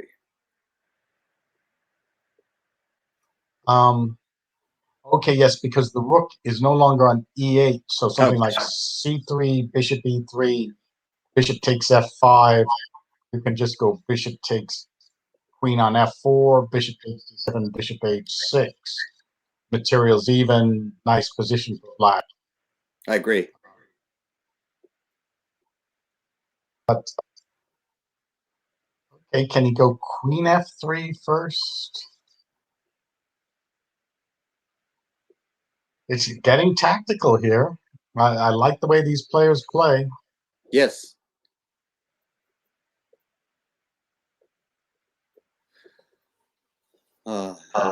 So bishop e.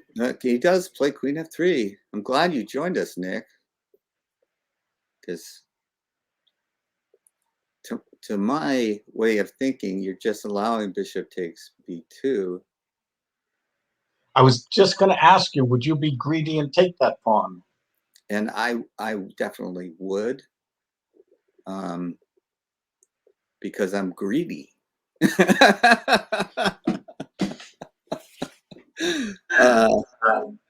Belong to the Larry Evans, Yasser Serouan school of give me a pawn, I'll take it. But that knight on f5, that pin is tough. Yes, white's got some potential because of that.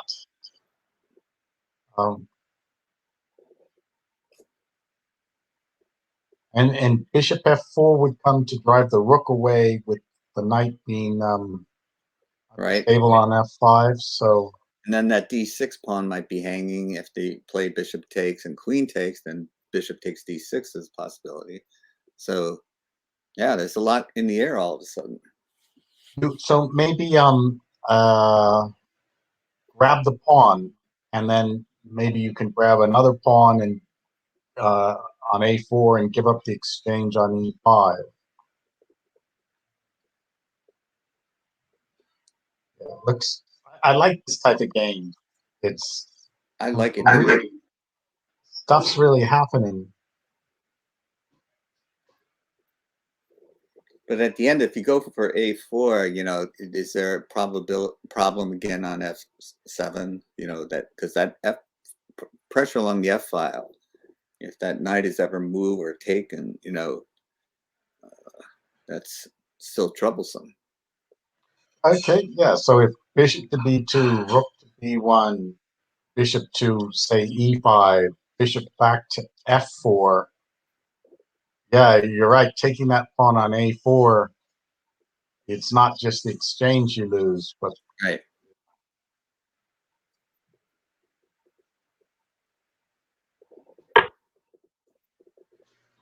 Well, that's confounding.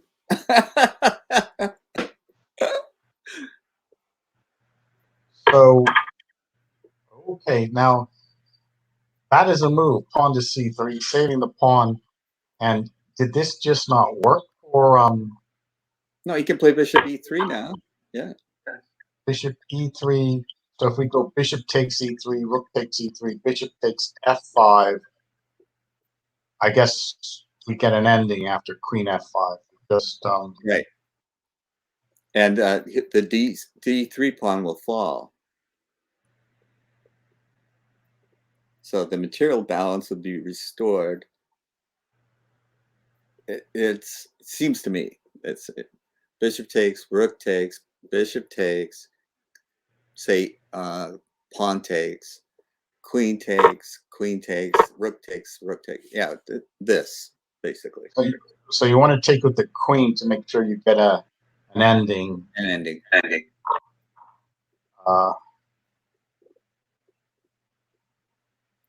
So the F pawn will fall, or if you want to save the D pawn, the F pawn might be kind of lost.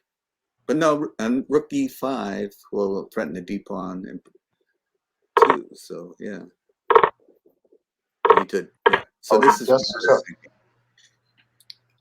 this is the ending I was anticipating. And it's very interesting. Oh, he just brings the king up. Quick play. And if rook check, rook F1 to F2. Yes. I mean, looks like white's safe. Probably black wants to bring the king up. Just put it to work.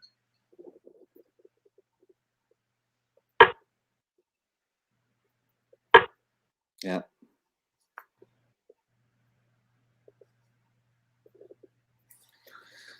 So what do you do here? You know, I'm not so happy about exchanging those rooks. But as long as that white rook can't get to F6 and take the D pawn. So you can exchange and prevent it with king to G7. All right.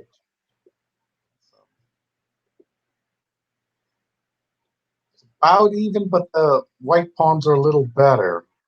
Yes. I certainly expect a draw, though.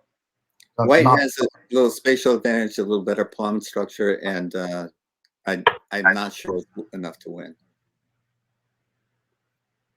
That would be my take. If I was playing white here, I would be pressing for trying to win, but I think black's position should be defensible.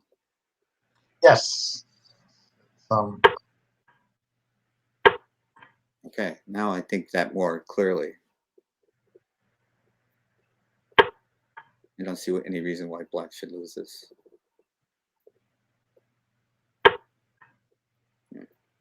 Okay, let me go look on ICC. A good solid game here. Yes, I agree.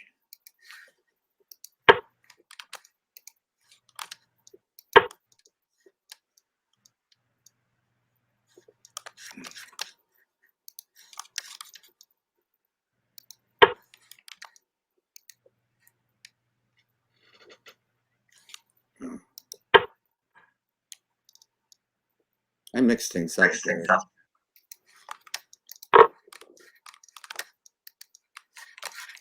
This,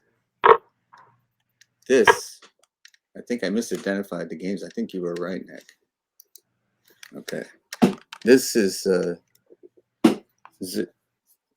Grandmaster Zerk is black here, and he is playing Balaji as white. Oh yeah, that's the game we were looking at it here in the early Rosalimo. Okay. Yeah, it's interesting now. White has 4 pawns against 2 on the queen side. Black has 5 against 3 on the king side. Ooh, and now a shot. And is that just a clean pawn? Looks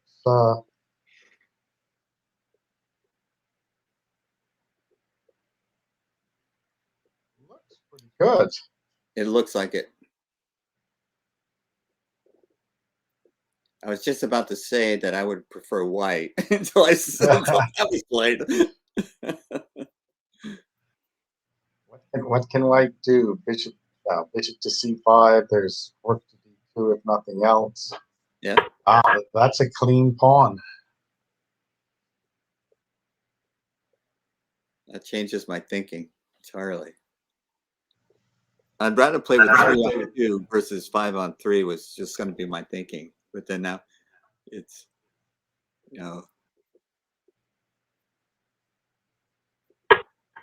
Eventually, those black pawns will just come forward. Yeah. Oh, ready to play an endgame. Probably good decisions. So you can make use of those sort of weak square on the queen side. Huh. Right. Which there still are. And yeah, if the bishop could be on g5, then you could get those pawns rolling.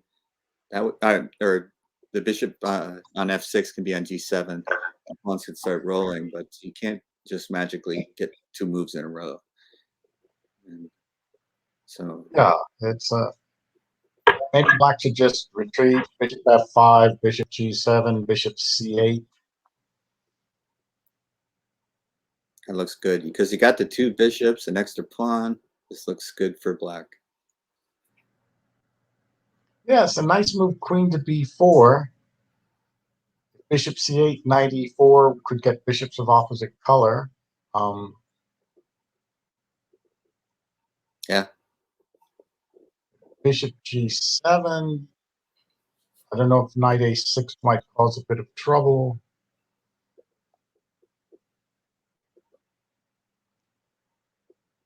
Yeah, must be very good for black, but it's tricky.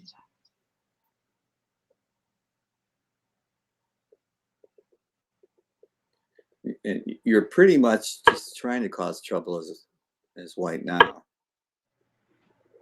Ooh. Yeah, really. That's tactical. That's Has to play pawn to e5. I think it looks forced to me.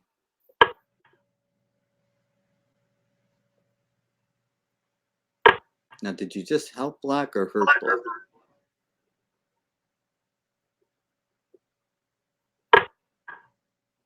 Ooh. Okay, at least that rook on d6 isn't loose anymore. Bishop e7 looks like a nice move. Yes. Knight to a6. Don't want to go rook d1 check. That wins. Both sides lose queens, but black loses a rook. Knight to a6. Queen to d7. Bishop c5.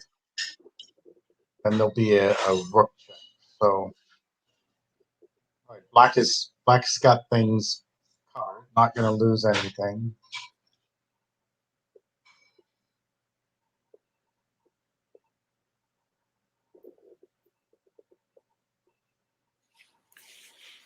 Oh.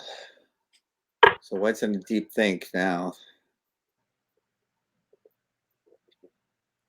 Okay, I think it's a good move. Keep trying for the end game with white.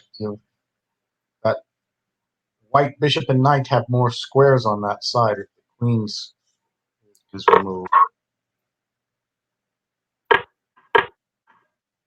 Yeah. That's a little mischief. Yeah.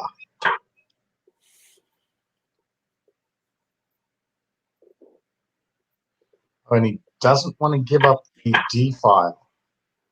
He played pawn to c5 here. Okay.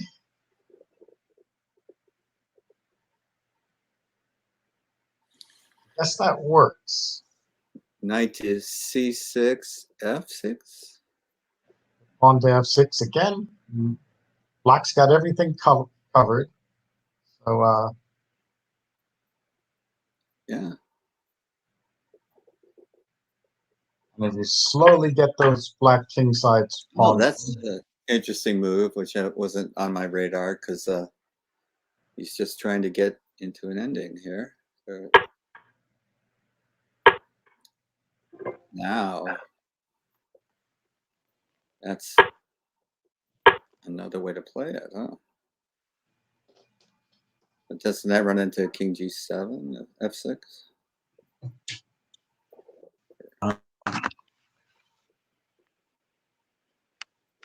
Not necessarily, huh? Yeah. Huh, I would have thought king g7. That looks annoying.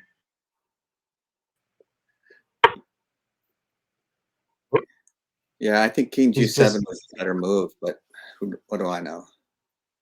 They're getting down in time too, so it's like it's tough. Still a pawn ahead for black, but it wasn't as nice as before. Yikes. Yikes. Ooh, under. Losing the pawn. Oh. Now white is at least equal. These young kids, man. Guard that.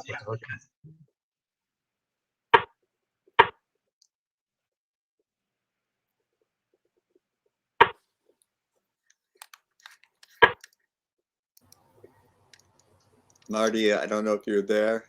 If you don't want to show your face. No. There he is. Hi, Marty. Hey there. Hi, Nick. Hi, Marty. Man, 1999. These kids, look at this. 11 seconds, 8 seconds. Oh. And just when you're thinking white's better, black's better, white's better. All decided in the last minutes, or seconds rather. Wow. Wow. Oh, this is interesting, man. I just don't know.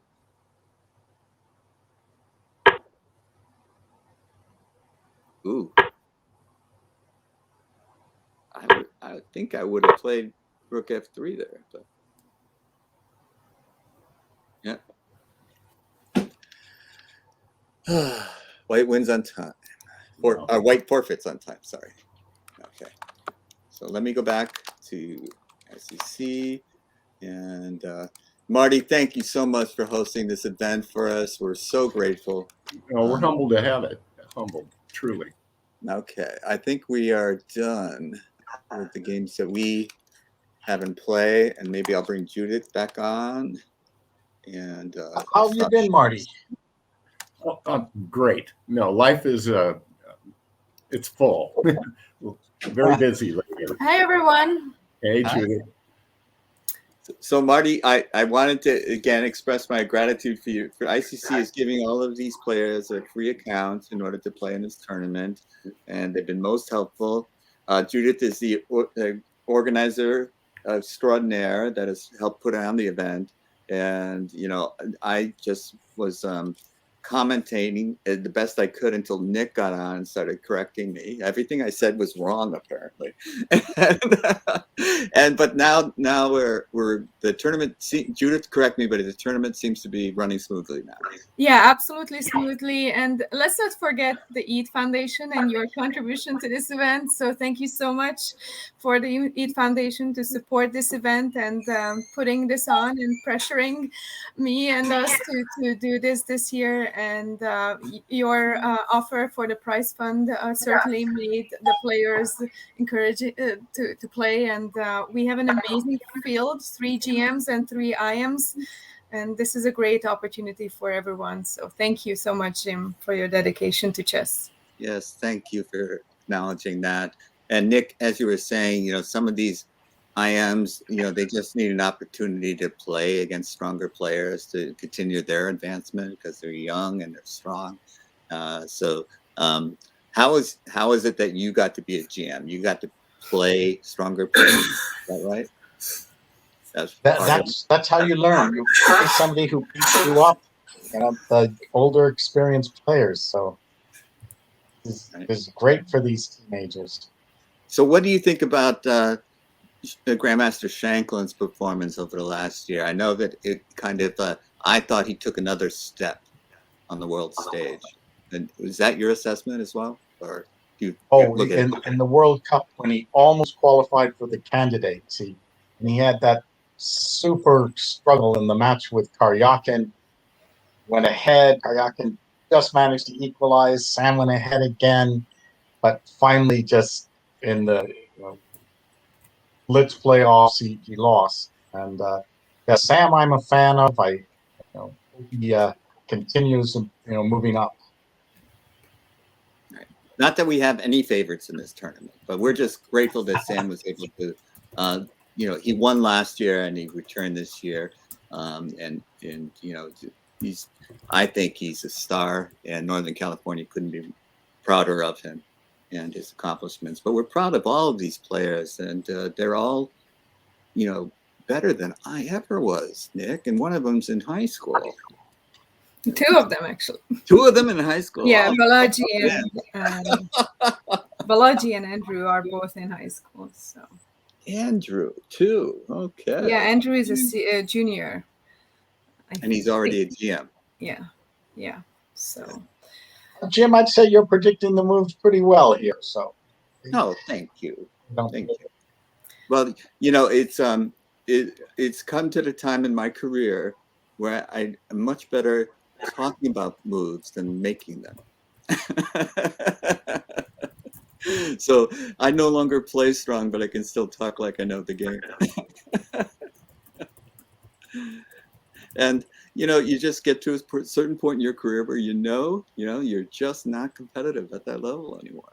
Yeah, there are times where I would sit down against a Nick DeFermier or Joel Benjamin, and I would think, well, I'm going to give him a good fight. And now I think, what's my bedtime? How long's the round going to go? So, Marty, tell me what's going on in the ICC world. Is things going extremely well for you? Just well, or how well are they doing? I wish I could share all that I'm involved with.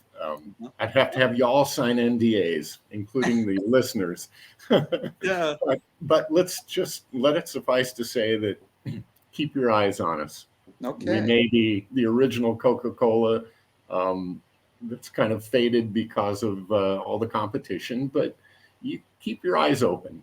I was just looking, Nick, 1999, John Fernandez created your account for you. Over 20,000 games played. It's the playground of the world champion and all these young stars. They kind of grew up on ICC, and then competition kind of pulled them away. But no, we're proud of the fact that we're the little train that still can, and maybe a speed train one of these days soon. Yeah, put a bullet by your name. Yeah, please. But no, thank you, Jim, for everything you do. Humbled to be invited to have this match on our site. Yeah, and thank Judith for offering to do this for free. Of course. And so we are into round 4. Round 4 is starting in 5 minutes. And we have 2 GMs leading, 2.5 each is Andrew and Sam. And then tailing them is Stephen with 2 points. And then we have Josiah with 1 point, and Alex and Balaji both have half a point. And in this round, we are going to have Andrew and Sam facing each other. So that will be the GM matchup. Andrew with white and Sam with black. So the 2.5 pointers are, this is the good match. So we may have a clear winner. Yes. Still. Yeah. Still well, if Stephen catches up and they drew, then that might still be going to round 5 for the clear winner. And then we have Stephen with white against Alex Katz, and then Balaji and Josiah. And look out for Alex, because he drew Sam the previous round. So that was he came, he saw, he conquered. Yeah, good exactly. job. So all right. So look out for Katz. Alex. So have the games begun? No, we have 4 more minutes. 4 more minutes. Okay. I'm in contact. We just checked in with Bill from ICC. He's my contact there. Thank you, Bill Scotty. And he confirmed. And Sandro, you guys have been a big help. Yeah, we should be good to go very soon. It's not just Bill. We have Aaron Keaties and Marv Martzel and Terry Winchester, all kind of making sure things are humming along. Thank you, Marty, because I didn't know all the names, and I appreciate you mentioning the people. Now, if we can just tune down that honk, just a little. Go to edit settings, sounds, and you can set it up. No, I'm just teasing. Marty, I love hearing that. I love hearing that sound. Heard it 20,000 times. I know. Yeah. I mean, you think about it, with 13,000 people watching Kasparov and Deep Blue and all those days. Yeah. Watching Magnus and Hikaru fight it out when they were young teens. Yeah. No, great. Okay, everyone, I would like to go backstage and do my TD duties to get the players back on camera. We'll talk to you later. Yes, and then. Oh, I shut her off too soon. No, game starting in 2 minutes, okay? Okay. Thanks. Okay. Bye-bye. I cut people off in mid-sentence. I just, my producer's always in my ear about how bad I am at controlling the screens and conversations, but you're doing good. And so, Marty, you want to stick around and comment on the games as well as Nick and I? I'm going to go back in the back room with my guys and make sure things are happening. Okay. Thanks again, Marty, for all your help. Pleasure. Totally ours. Great talking to you always. See you, Nick. Good to see you. See you, Marty. Okay. Ciao. Bye-bye. All right, Nick, it's just you and me. I'm going to go on ICC, so I'm going to look a little cross-eyed for a while and see what games are going on, and there are none yet. So, okay, I'm back here. And what I have done is let's put you and me together for a minute, because we'll get shifted once I share screen.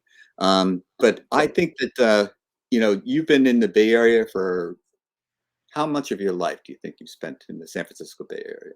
Oh, probably about half my life there. Yeah, and so you've been working for the Mechanics Institute as a Grandmaster in Residence kind of position for a while. You've helped with Scholastic Chess. You've made a lot of contributions. I know you're a chess author. Of course, as a Grandmaster, you've had to demonstrate your playing powers over the board. Is there anything that you would like for me to mention in your career as a player, as an organizer, as a writer, anything that I should tell the people about Nick DeFermian? Oh, nothing so much. I have to say I'm very grateful for this this Anya Taylor-Joy. That Queen's Gambit series was very good. Since they mentioned my book a lot, the sales went up. Yes. Getting up to those high ranks like Chess for Dummies, that's all-time bestseller. I got the biggest royalty statement after the Netflix show, The Queen's Gambit, came on. I got a big boost in sales. And so MCO is the book you're talking about? Yes. Yes.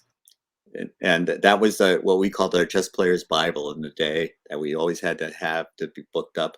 Now these guys are on computers all the time. So I wondered about the MCOs, can it stay alive in today's day where they're just looking on games online and all that kind of stuff. So I'm pleased to hear that you're still getting sales. Well, it's because the actress in the shows said, well, what book do you want? And so yeah. That, and somehow all these people who don't play chess, they thought, okay. Yeah. That's right. And that's why my book is also doing well, because they're starting out. They look for, well, what's a book that can get me started? And so we both owe her a thank you card. Yes. Invite her to the Bay Area. I think she's got enough fan mail right now, and I don't know if she'd notice another one, but she's a winner in my heart. It's good for chess. A wonderful example of chess. And how did you feel about it, the way it represented tournament play at that level? As the competitors say, everybody's so nice in the film. In the hardcore chess world, people are struggling. Like the Pamiati, you're really suffering, and it's hard to be nice. Your opponent understands that they're going through the same thing. So it was good for the show that everyone was so nice. But the real chess, top level chess is tough business. Yeah, you shake hands and that's about it.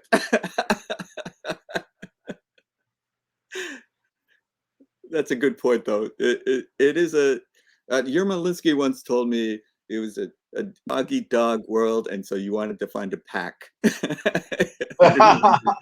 didn't want to just be by yourself. Yeah. So when you were living in New York City, you had John and good friends like that you guys could, maybe travel together, hang out together, analyze together, work on books together, that kind of thing. So you found your pack. Well, yes, after you've been struggling against people a long time and they're in the same situation as you are, well, it's natural to become friends because you share that. Yes. Yeah. So let me check on ICC again, see if we have any games, and we do. So I'm going to zero in on Sam Shanklin's game first, and I will share that on our screen so that you can see what I see. And isn't that a song? I don't know. Let's see. Share that. Okay. I have to say, you're good at manipulating the screen. Thank you. Did my producer hear that? Because he's always making fun of me. All right, so the game's just kind of begun, but we're out of the initial opening phase. Some exchanges have taken place. It looks like, oh. So is this a draw offer? Or Oh, no, actually, with the two bishops against the bishop and knight, this is imbalanced even in the endgame. yes. But those light squares can get weak for white, but black does have the double pawn. Okay, so white is Grandmaster Andrew Hong. Queen c3 would have been the move I played, so I'm tempted to criticize it. I told you, they're playing your moves. And so I think that there is some pressure on both players, even though they're tied for the first right now. One of them, by winning, would put some clear distance with the end of the tournament in sight. And a draw might allow someone else to catch up with them. But so what do you think they're trying to do here? Just play the best moves? As simple as that? Or is there standing in the tournament a factor? What do you think? Yeah, no, it's the best move, and I like they're playing action chess, rook to a6, guarding the pawn. But I think he wants to go c5 and swing that rook over to the king side. That's what I would do. So again, I'm tempted to think that would be a mistake. Whoa, I did not see that coming. Okay. So before the rook can come over, I kind of like that pawn sacrifice.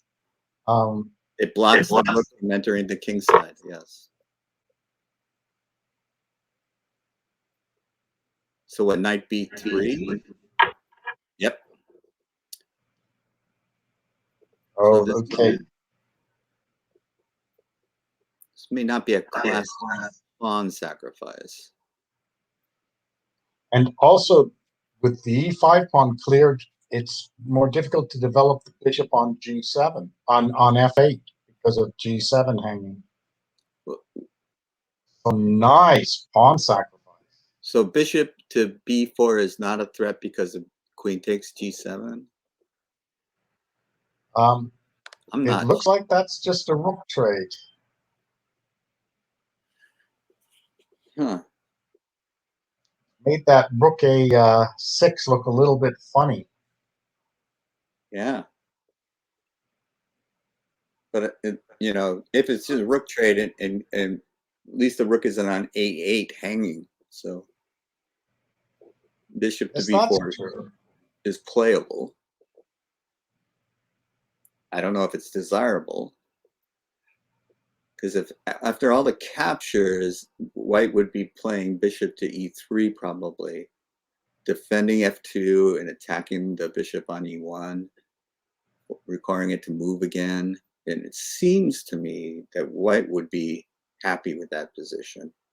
Oh yes, it just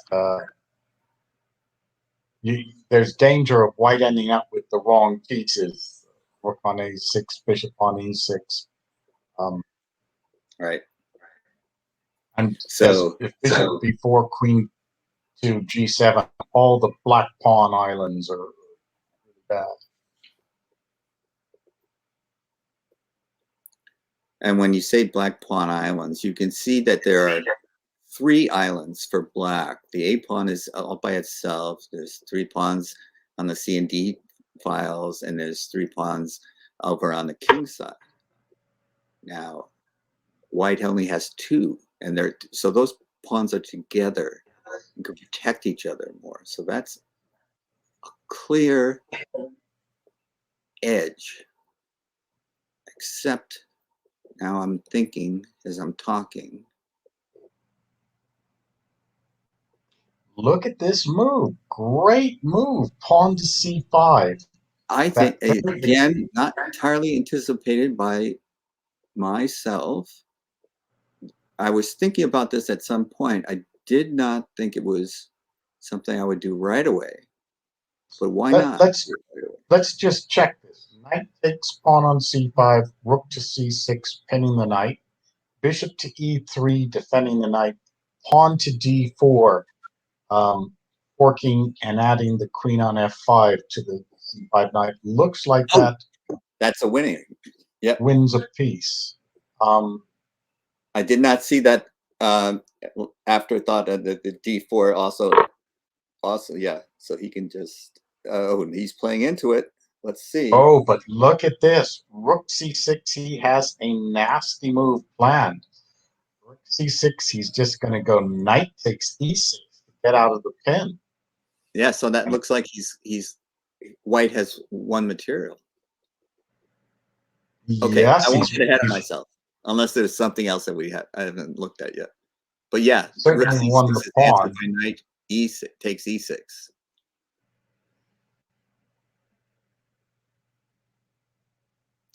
Very well spotted. Okay, it's what if you go pawn to d4 anyway? Why not? Pawn to d4 on the queen, so you're on the knight. Can I play knight takes anyway? You maybe that, maybe queen d3. Knight takes anyway. On e6, maybe we have to go rook e6. But the back rank mates don't seem serious. No, I agree. So white seems better. White seems a pawn up to me now. Pawns are even right here. Because right. There was a e6, e5, e6 sacrificed a pawn, and he just won the pawn back. So now we have to evaluate the position. And it's slight edge in pawn structure goes to white. The bishops are of opposite color. That may or may not be a factor. Black's rooks don't look organized right now, but that could change. I don't know, Nick. What do you think?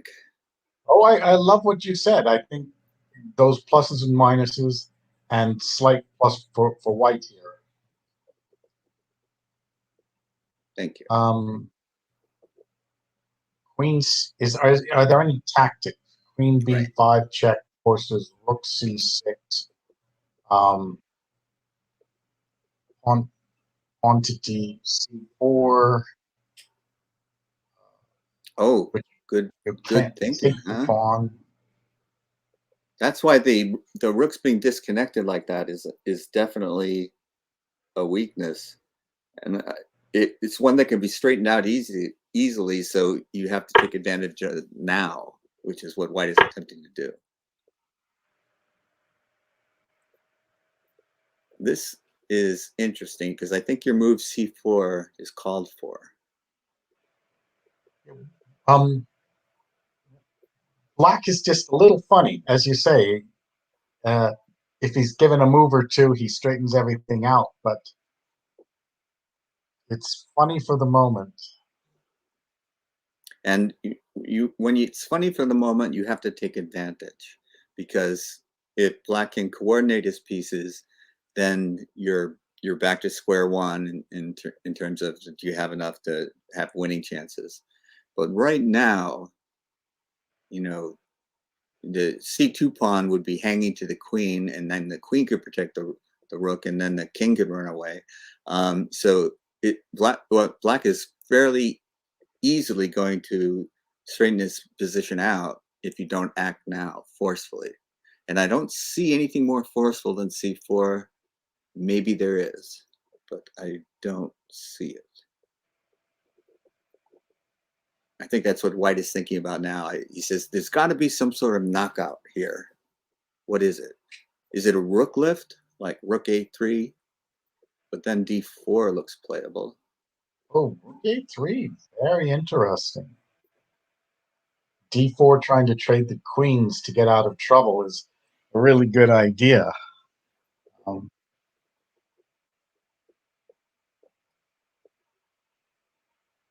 Yeah, I just don't like the black position. Maybe c4, and black would play pawn to d4. You could play pawn. Then you could play pawn to b3, and even had it in that ending. Wow, yeah, because black can't take then, or black would be losing the a pawn. So that's a good thought too. b3, hadn't thought of that. So But just holding Sam that is in position. some trouble. I think Sam is got to squirm his way out of this pretty quickly. So he does not play c4, but he's trying to prevent d4. So he's going to allow queen c2. He doesn't think that that's a problem, because then he can play one of his rooks to c1 and just pile up on c6, and that would be losing for black. So c2 is not hanging. Now trying to bail out of trouble with pawn to d4 by black. Right. White would take the end game. Bishop takes d4, queen takes b5, a takes b5, rook takes c2, bishop takes g7. I guess rook to a8, and still White's a pawn ahead in the bishops of opposite color ending. Yeah, which may not be sufficient. It may be the best that White can do, but if d4, what if I just played rook a d1? Is it the same thing? It's pretty much the same thing. Even worse. So yeah, no, never mind. But that's certainly a better ending for White. Yeah. Is Sam going to try for something more ambitious? Just taking d4 on d4 immediately would be better. No question now. It's hard to find a well, he does want to save his rook. That's what that move says to me. Wow. Marching the king up the center of the board. That is a show of strength, let's say. Gutsy move, but clearly bad for the black side. You could now go pawn to c3, saving that pawn, holding the dark squares in the center while the pawn is g3 an idea at all here? Just to play bishop f4 check? Or is that... Nah, sure. I don't like it. I don't like it. I think... Well, do I like it or not? I don't know. I think Sam might have to go g5 on your g3. He must, if g3, he might have to prevent bishop f4 check, because if d4, bishop f4 check, and then rook e5 could be... Oh, that's even more aggressive. I don't know if you win the endgame though. after after A takes B4. Bishop C5 check looks like a major threat. So yes.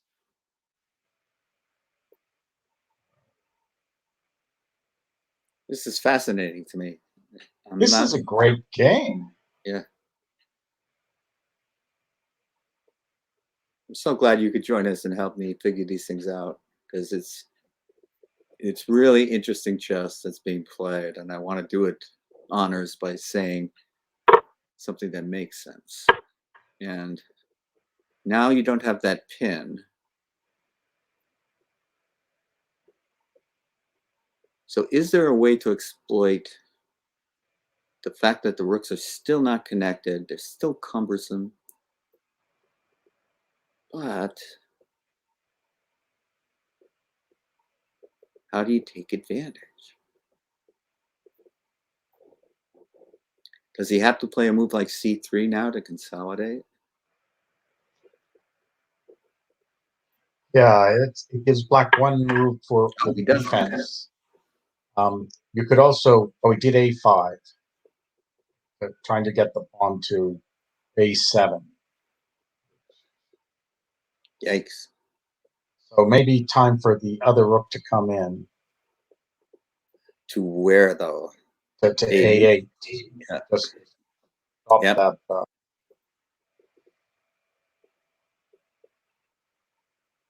Again, black is really on the defensive.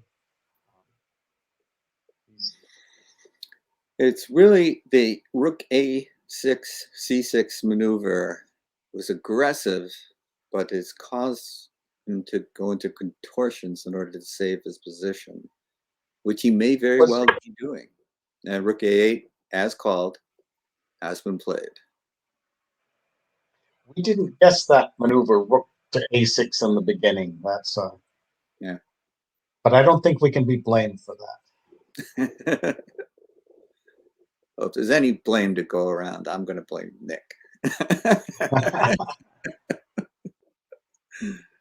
Oh, now what is happening? If queen to B5, the rook to A6, bishop to B6. Whoa, Tactics. whoa, whoa, whoa. Yeah, that's possible. Yeah.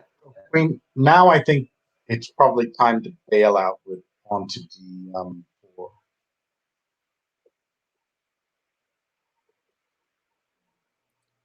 And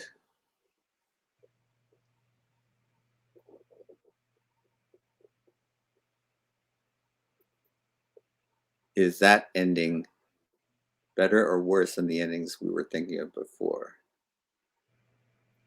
It seems like it's a little bit worse to me, but maybe not. Maybe not. It does kind of, well, it doesn't really, it does force queen takes queen, though. It does, and then you lose the D pawn and the G pawn. Probably the G pawn. So you're clear pawn down, and they have that pawn on A5. So, well, let's say no fun. D4, queen takes, bishop takes, bishop takes. Let's just say that that pawn is a goner on G7.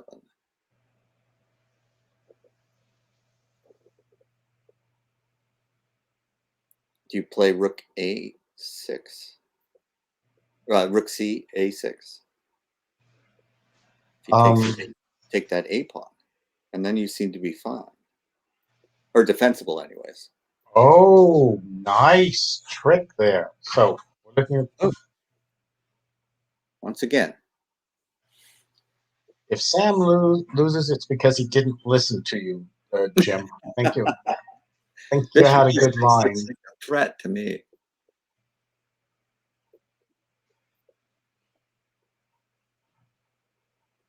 Bishop B6, the rook on A6 just goes back to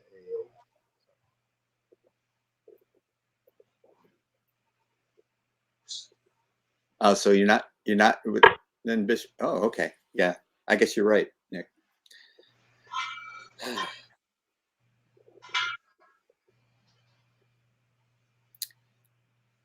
Well- Something tells me that this was not the time.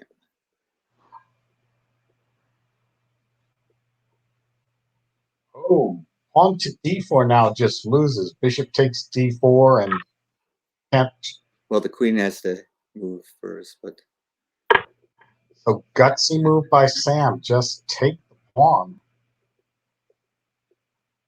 yeah, because Had now to do it. he can retreat to c8. He has to. But then Go to does bishop b7. b6 work then? Well, the queens are attacking each other. Oh, that's right. Never mind. Pull my Gilda Radner. Never mind. Yes. You and I remember the old Saturday Night Lives. And then queen b5, queen b4 rather. King c8, queen b4. Is that a threat? Maybe. Oh, that looks tough. Queen b4 looks. You have an attack in the middle game. Bishop's opposite color. Yes. I like that queen b4. Okay, so he goes the other way. Yeah, so that would have been trouble. And I like that move. Sam's headed over to g6, trying to find a safe spot for the king. And that might be safe. Holy smokes.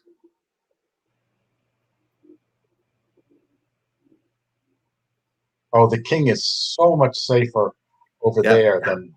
Yeah.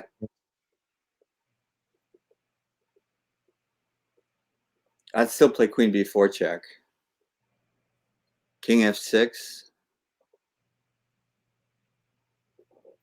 Bishop g4 check, king to g6, maybe rook to a3 to. Yeah, it's still ornery, isn't it? There's still chess to be played.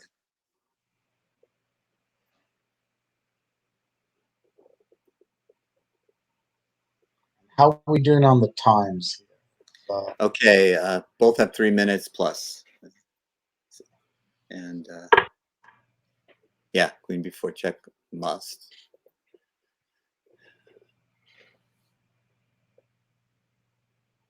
And just pointing out that if you play king e8, queen b8 check would force bishop to c8.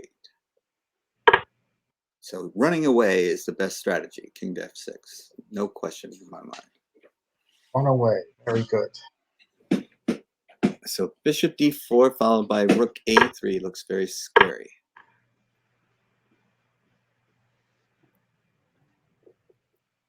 Although could you then play f6 and run away back to f7?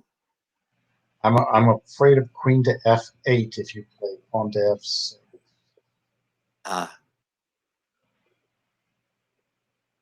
And then h6. Can you run away? Just run away. Keep running. Oh, rook g3 check. Oh, no. Yes, you're right. Of course. Never mind. If rook a3, you probably have to just get a little bit of defensive time with pawn to c3.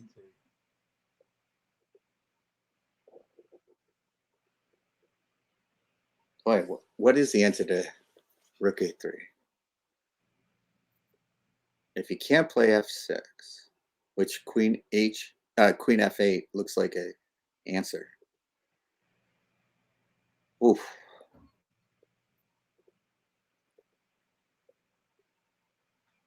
Yeah, it's certainly looking tough for black. But he's down 1 minute 35 seconds. Yes. See, he's in a deep think because he's got to find a way out, and there may be only one way, and there may be no way out. What a great attacking game. Yeah, terrific battle here. So how about c3? Oh, he did play f6. Funny, he just right away. And if And if- queen f8, then C- maybe c3. C3, yeah. At least you stay alive. Did you see that practical, immediate answer? He's anticipating the move. Sam's trying to put him under time pressure.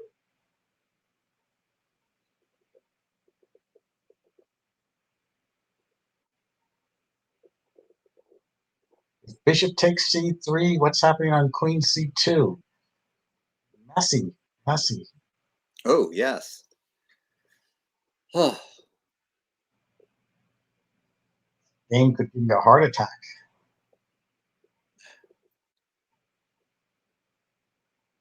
both sides are winning and losing. Oh, But okay. even now, isn't queen c2 a problem?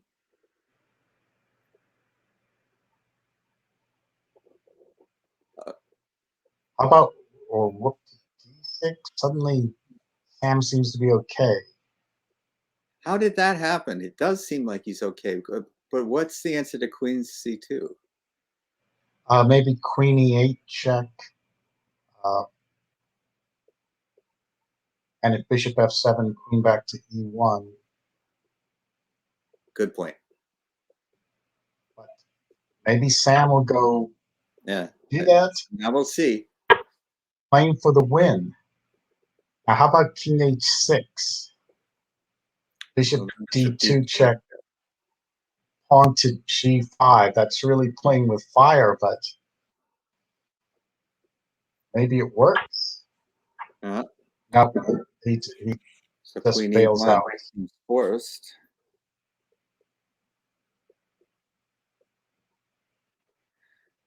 But then So that's, black looks like he's defended. yes, that move should hold the draw. King h6 was the try to win the game. Wow. So do we get an end game here? We get an end game, and should be a draw after all that excitement. Ooh! Oh no! What? Why not? King f1? Oh no! Right. Bishop b3. Right. Okay, yeah. Bishop b3, pawn to a7 saves the piece. So gotta grab that pawn instead of pawn upending. Well, that back rank is really a problem.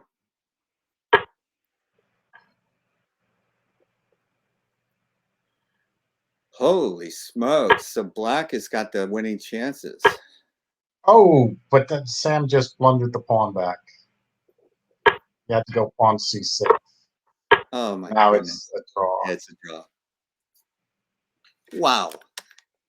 If I'm allowed to say wow. Awesome. Awesome game. Let me see if any other game is still going. Z-Kid. Okay.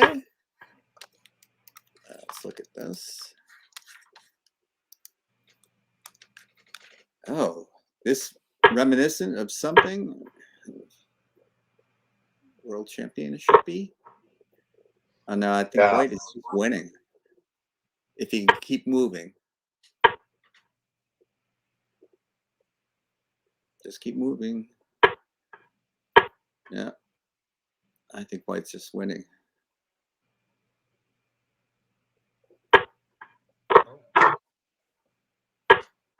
Yeah.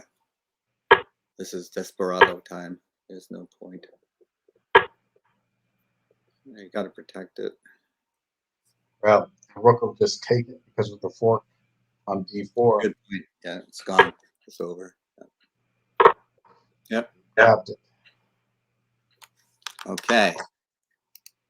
So we'll have Judith come back and tell us. I think that's the games. I don't think there's another one that's hers.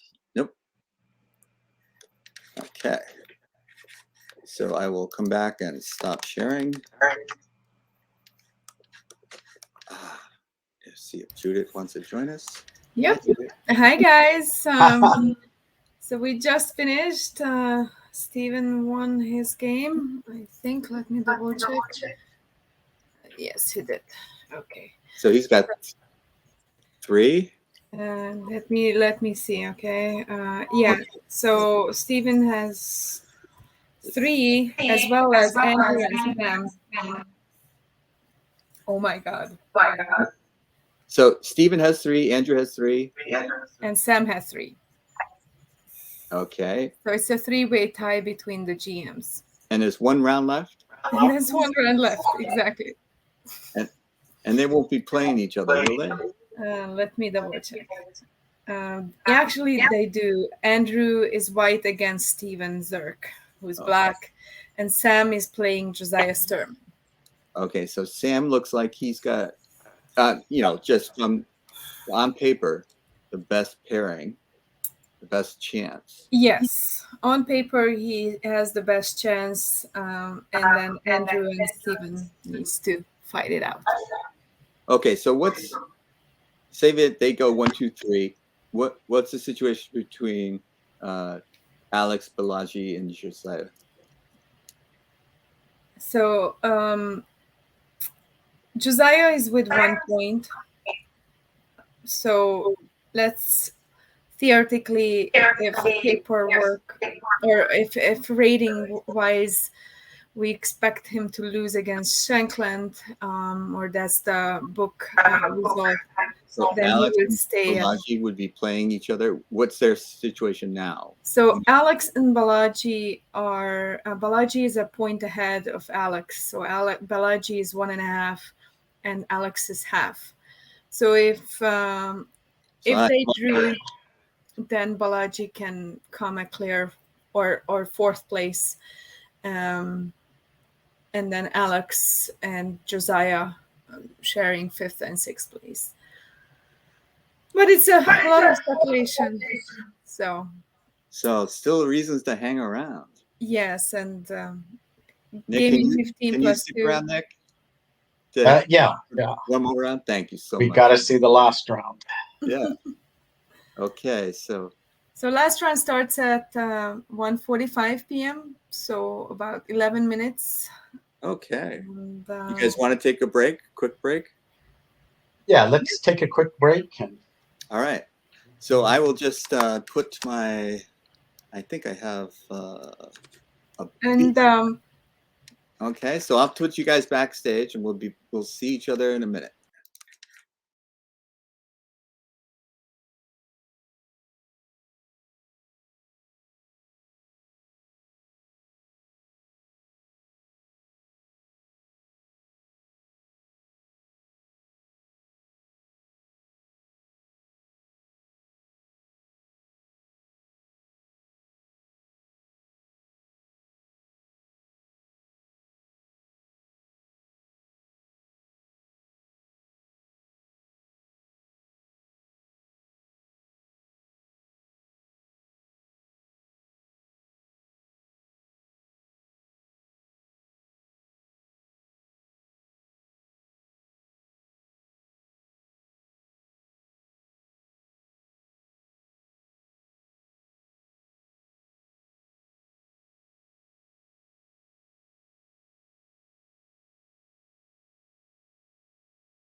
Okay. Well, let me close my screen just for a second.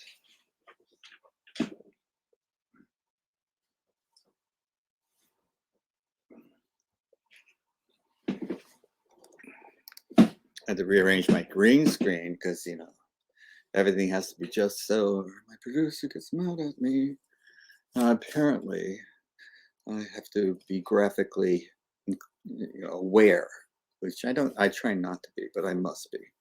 So, while we're waiting for the next round to start, I'm going to bring Nick back in.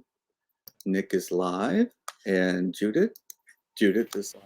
Yeah. Hi, guys. And games are actually going. They're going. Oh my Yes. goodness! I took too long a break. It's fine. It's fine. We all need a break.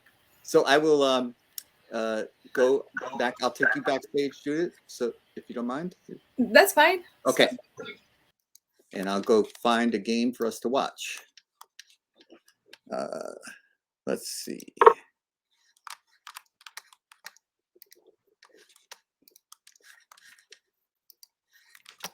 Okay, Nick, let me share the screen.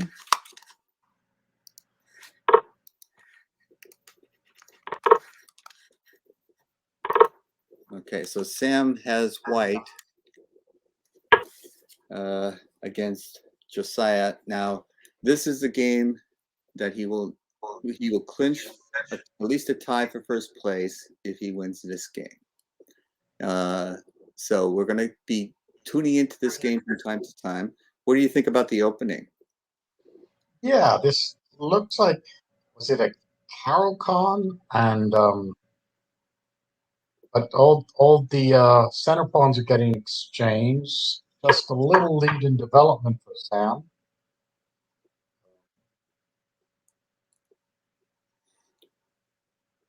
When I was trying to win, I didn't like to trade off all the center pawns. What do you think about that, just in theory?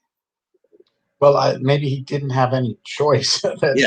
Yeah. Josiah pushed them up, and that happens in a number of openings, and you try to get a little advantage in development or something. But to me, it looks pretty reasonable for black. Certainly no big disadvantage.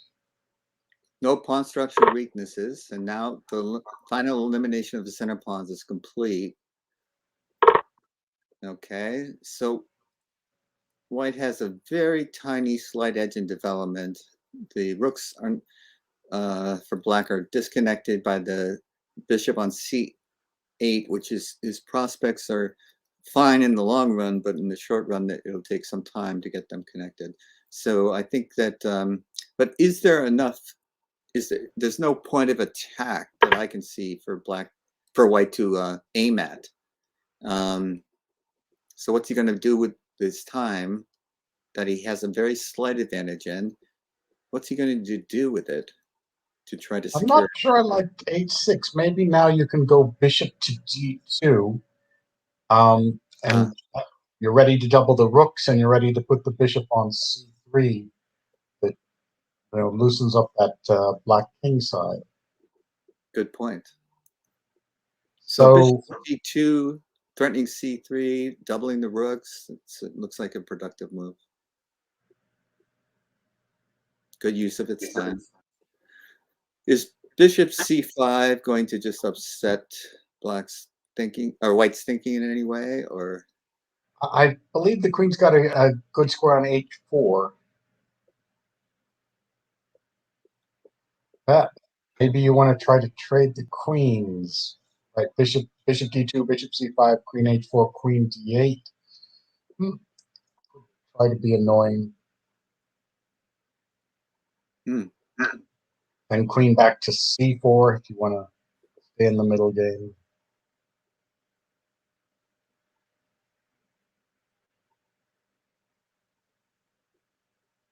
The fianchetto bishop on g2 doesn't really have a target as long as black can maintain the b7, c6 pawns. So the normal pressure that it exerts on the center seems not to be too big a factor right now. But if white can get organized and force a concession from black, then he'll have something to play for, something to aim at. Like that, for example. Oh, what is this? Did not even consider. A shot? Seriously, Sam? Wow. Okay, you have to take it, but What's the follow-up? okay. This Sam, what a shot. Okay. Not even on my radar. Fantastic. I love, I mean, Sam must think it's good, but I love it for the action no matter what. Right. From our selfish point of view, now we have something. I guess A6 was the target. H6 was the target that I did not even think about. Bishop takes H6. Oh, but you know, it is looking good. And I love this follow-up too. Just develop the last piece. You're ahead in development. Something like Bishop C5, you know, Queen G5, G4 check, and H6 is hard to guard. If King H7, maybe Knight G5 check, throwing another piece into the What I'd like to point out now is that you can see the bishop on C8 and rook on A8 are completely out of play. So yes, it's true that black has sacrificed a pawn, but at least temporarily, he is a total rook up because the rook on A8 is not in the game. The bishop on C8 is not yet in the game. And so he's playing with more pieces amassed towards the king. He's actually got a material advantage that is interesting. Okay, so now Knight G5 check. I'm thinking he wants to play. Well, that's at least a draw. But what about Queen H5? Maybe Knight to F6 attacks. Oh no, the bishop hangs on C5. The bishop would hang in that case, yes. So you have rook takes knight in the air, and you have knight G5 check in the air, Queen F5 check. Oh, but he took the. Oh, this is not a draw. It's a play for a win. Okay. Oh, because if pawn takes knight, Queen H5, King G7, Queen G5, King H8 or H7, rook to E4, swinging over. And bishop E4 is a possibility at some point. It's not finished, but wow. Well, now he's in for two pieces. So he's either seeing a forced win here. I don't think he would settle for a draw. He'd be playing into this to win. So I will go to H8.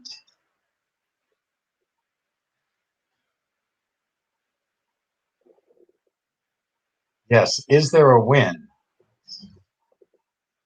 He's clearly got to be playing for one. And I would think that bishop E4 is going to be played. Bishop E4, rook E4 or bishop E4 is going to be like the hammer. So King H7, rook E4 wins immediately because rook H4 is the end. But King H8, rook to E4. Ooh, how are you going to stop mate anyway? Yeah, I don't see it stopping. Knight F6, we don't go rook checks, we just take the knight with check.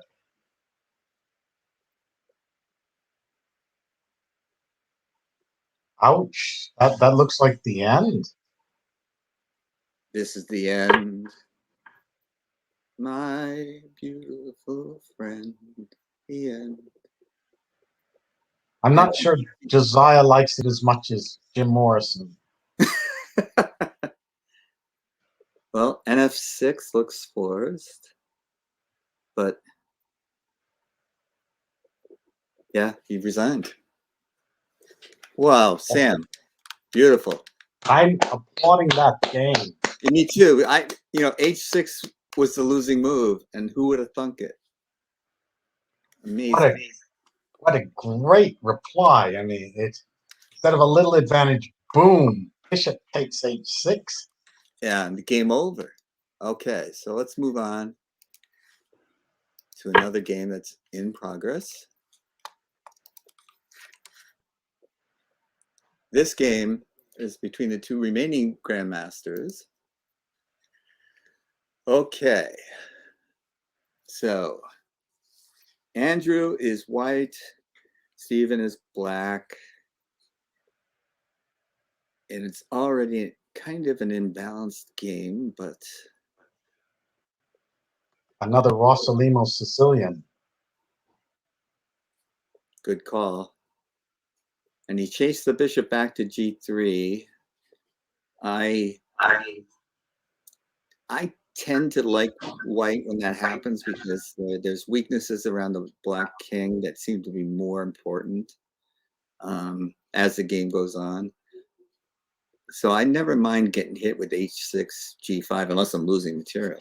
But h6, g5, and getting my bishop on g3. This happens a lot in the London system, but here, Nick knows this so much better than I do. I'll let him make the comments about who do we think is got the better game, if anyone. What will white be striving to accomplish in the near term? Well, the black bishop could go to f5, which is a nice square showing up the king side and such. But correct. White to move, can you go pawn takes d6, pawn takes d6, knight e4. It's the d pawn. The knight can also take on c5 because that the d pawn is pinned. That was something that I was thinking about because that would further loosen black's king side.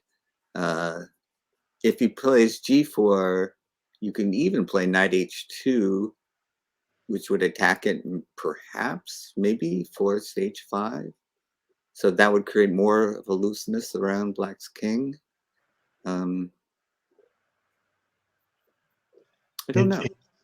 Your strategy, you said that king side becomes weak. What the heck happened? I lost you. There we are. Oh, Sam. Yeah, can you guys hear me?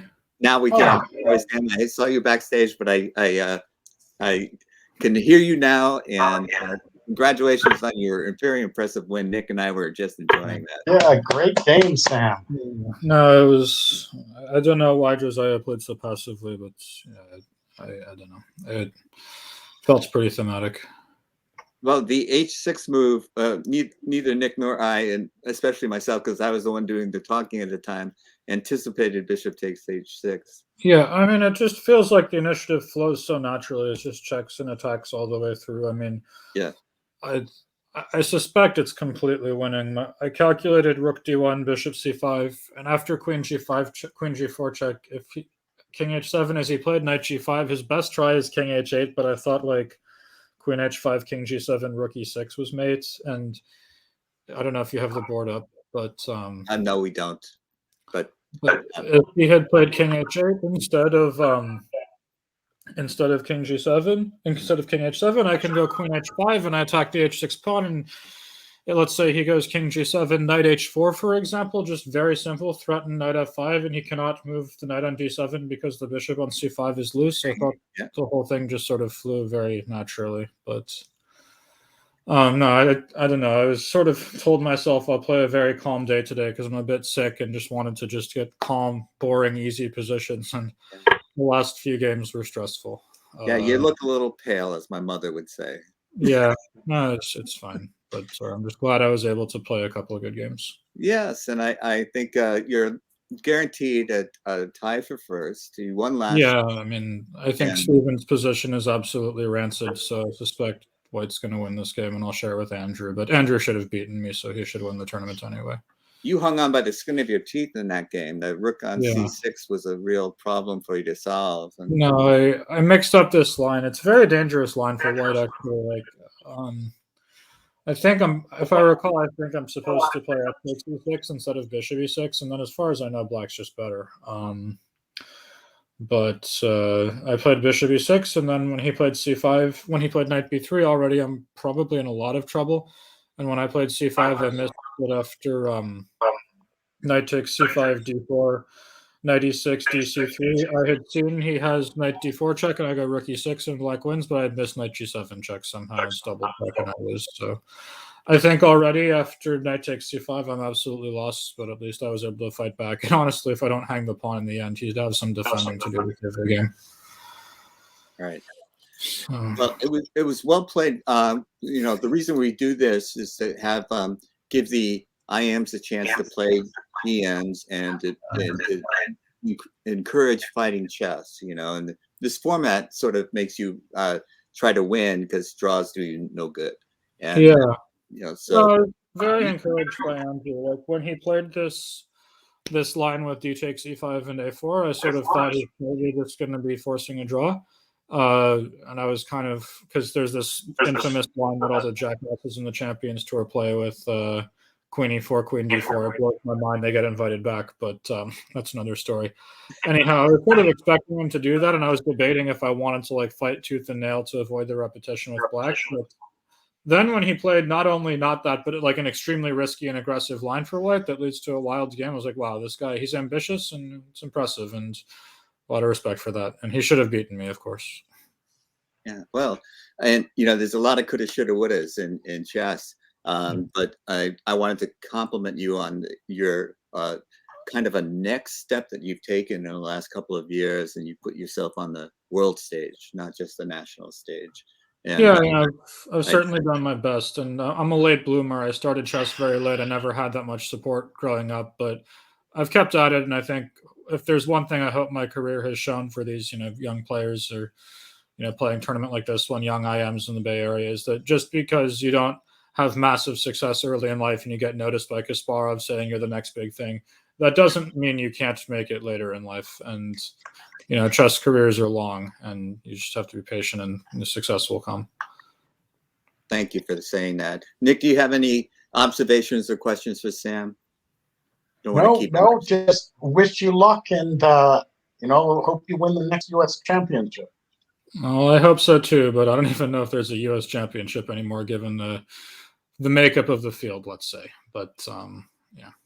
Oh, yes. Well, that is a question for another time, and we will get into that. Sam, you and I have talked about that in the past. Who gets qualified for the U.S. championship and how they do, and citizenship, and all of those things are legitimate discussion items. And maybe I'll have you on later to talk about just that. But your caliber of play cannot be stressed. We can't say enough about how impressed you've been, how well you've represented Northern California, how Northern California has really been behind you. And, it's hard for a chess player to know that they're getting that support because we're not allowed cheering sections. Right. And, so I hope you feel the support that you get. I certainly do. I remember one of the most touching moments of my life was after I won the U.S. championship. I came to Mechanics the next weekend for some local blitz tournament, which I didn't even win. Daniel took first, but I walked into an ovation and I was like, yeah, this is my home. And yeah, I don't know. I didn't play too great this event, but at least I will probably share first with Andrew. I mean, the game's not over. It's rapid, of course, and anything can happen. And Steven's a resourceful defender, but this just looks so bad for Black that it's hard for me to imagine White not winning. Okay, because it's interesting that you say that, because I look at the position and I don't see that Black is as badly off as I mean, his bishop and knight, or a bishop on c8 and knight on b6, are both atrociously bad, and can just go queen d2, rook a d1, bishop f4, and at some point, once we've sufficiently controlled the f4 square, e takes d6 and knight e4 should lead to the collapse of Black's position. We can't do it yet because of f5, f4, but if we control f4 first and just go queen d2 or bishop f4, and I just don't even see what Black's next move is. What the heck do you even play? It's There's no legal move to make. The bishop is worse on b7 or a6 than it currently is on c8. If you play rook b8, there's going to be dc5 and knight e4, and the rook is going to be loose on b8 and all of these lines Yes. next to the pin on the long diagonal. It's just, I can't even conceive of a move for black to make. It's just absolutely horrendous position. How about a5 and then, Okay, but I mean, that doesn't help your position at all. So while black's playing a5 and white goes queen d2, rook e2, rook I get e1,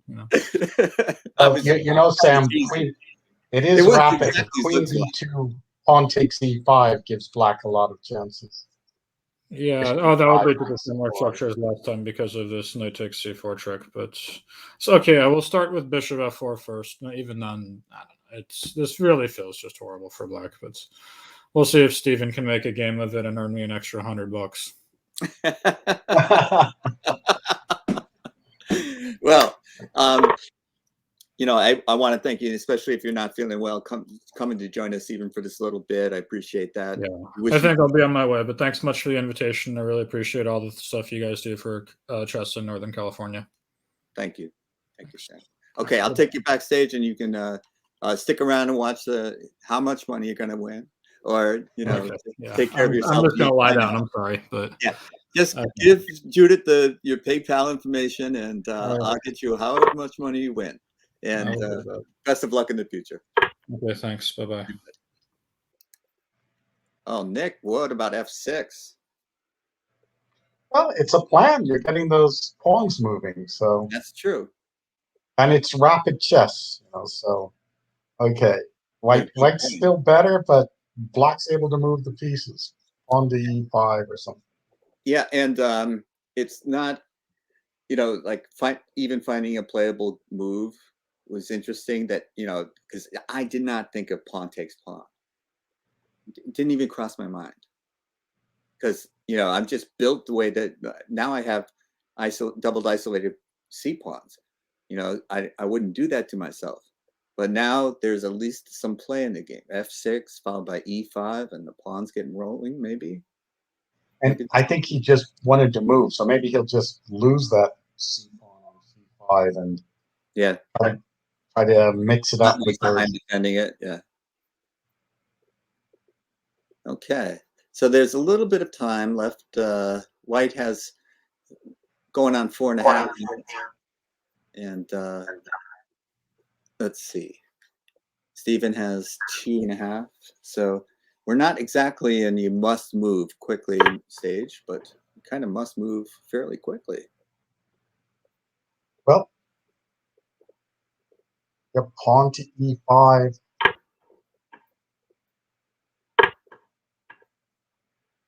And you think he's just going to not bother trying to defend that pawn? And he go pawn to f5. Yeah, I would think just jettison he doesn't care about the c pawn. Yeah. But would his e pawn be hanging after? Well, not necessarily. F5, knight takes. Yeah, queen e7. Queen d6. Queen d6. D6. Okay. Queen e7. I'm a little worried about d4. Right. Although that's messy too. It's yeah, he can at least make it messy. And at this stage, you're just looking to make a mess, right? Yes. He does it.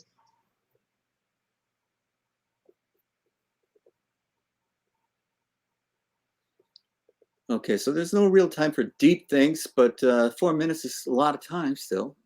So if you set a problem for white has some time to think about it and solve it the best way you can. Wow, knight c5, your queen e7.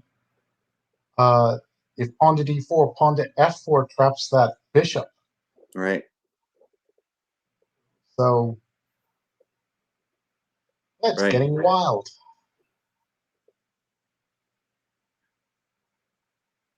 And I'd give up a couple of pawns for a bishop.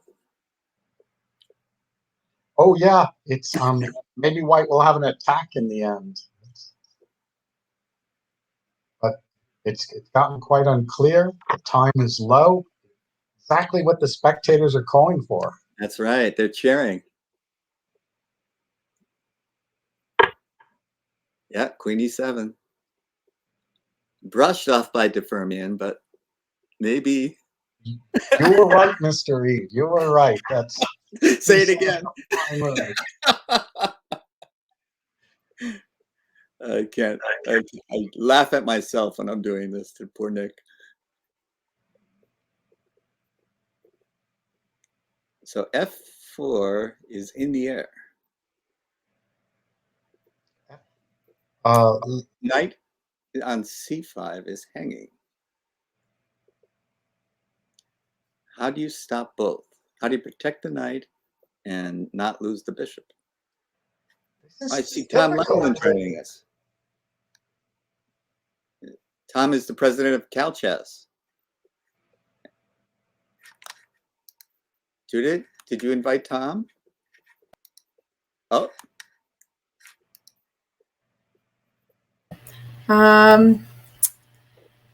Did I invite Tom? Yeah. No, I didn't. Do you want me I just saw Tom logging on. Do you want me to send him the stream? Sure. Be Okay, happy to have him. Good. So I will text or email Tom. Well, unless I missed, he came on backstage for a second, but I never saw his photo, and then he's left. So it's totally up to him, and if he wants to join. Oh. Who? Let me see. I might have made a mistake when I posted on Facebook. I might I'll take you backstage. Mistakes that's mine to make. Mistakes. Okay, so Nick, how do you save the knight on C5 or the bishop? Wow, this has just become, a crazy game, and there's no clear move here. There's no move that just solves the problems. So it looks like a piece sacrifice some way. On the D4, maybe you throw knight G4 in, put your knight on E4, so you have a lot of positional compensation. But I don't think black is worse. And oh, look, down to 1 minute on the clock. This is D4, F4. Let's assume. See, Sam Sankman would have immediately played F4. Okay. They're watching the clock. Oh, that's an interesting move. Again, in my superficial analysis, I was thinking, he's starting to take on D4, but he's not. The E pawn is pinned. Okay, so that's pretty good. The rook has to retreat. And then the G pawn can be taken. Yes. Then maybe the knight takes on C4. Mess. Oh, it is. The knight. Oh, my goodness.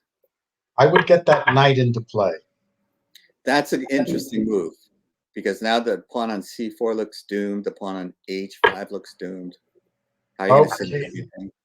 He guarded the F2 pawn, but you can take on D4 and you're a piece ahead. It appears that way to me. Maybe Queen F7 was excellent to get play against the white king. And all right. Whew. Yeah, it looks like black just ends up a piece ahead, because he's got threat on F2 if both knights leave. Lines like pawn to B3, knight to B2, knight takes B2, bishop takes G4, queen takes G4, queen F2 check, win the knight on B2. Clear piece for black. Bishop takes knight, queen takes, knight B2. it's interesting. Okay. This looks forcing, but and bottom line is it just looks like okay. Knight B2. Bishop takes. Oh, that's what happened. That's why. What's wrong with knight B2? Oh, yeah, knight B2, right? B2. This is clearly winning. I should say, Jim, we don't need the players. You could just be playing. Bishop can just take that. I think so. Because knight B2, queen F2, and King H1, Bishop D5. Ah, this is the end. You could start singing again if you have the inclination. This is the end. Oh my goodness. White forfeits on time. Oh my goodness gracious. All right. Well, a great comeback. That's Okay. I think I just stopped sharing the screen now, Nick. Wow. All right. So let's bring in the tournament organizer. And Judith, Thank you, whenever you guys. get a chance, catch us Hi, up. guys. Hi. I'm going to close the other Zoom. So, Okay. Sounds good. Thank you. Okay. I said goodbye to all the players. Oh, you're so sweet.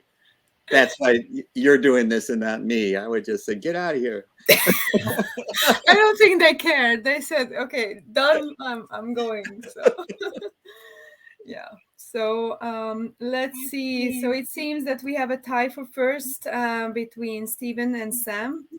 And then per prize fund rules, they each get $400 because the 500 and 300 got pulled and split in half. And then Andrew Hung is getting $200 for their prize fund. So Andrew finished. Andrew finished third. So Third. Sam and Stephen tied for first. And then Andrew finished third with 3 points. And then Balaji finished fourth with 2.5. Josiah fifth place with 1 point, and Alex Katz with half a point. All right. So the prize fund was for first, second, and third.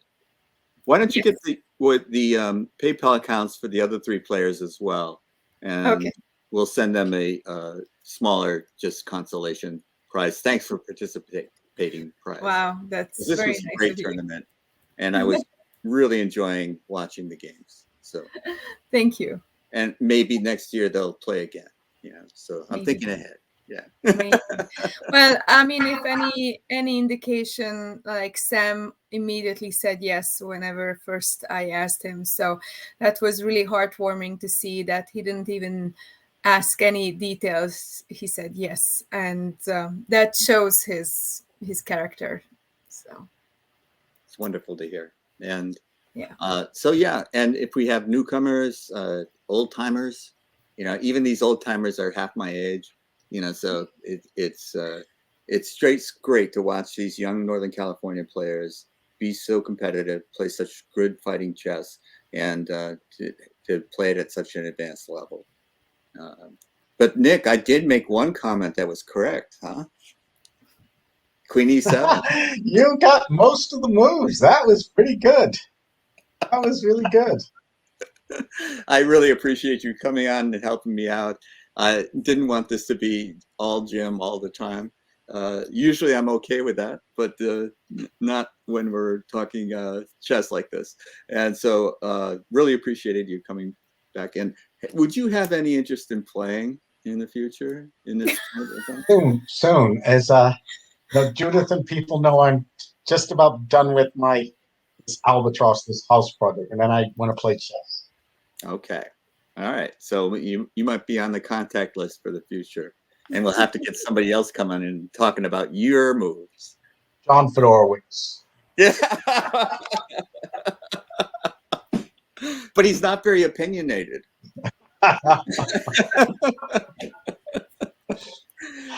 And if I suggest a move, you'd say, "Oh, you're an idiot." But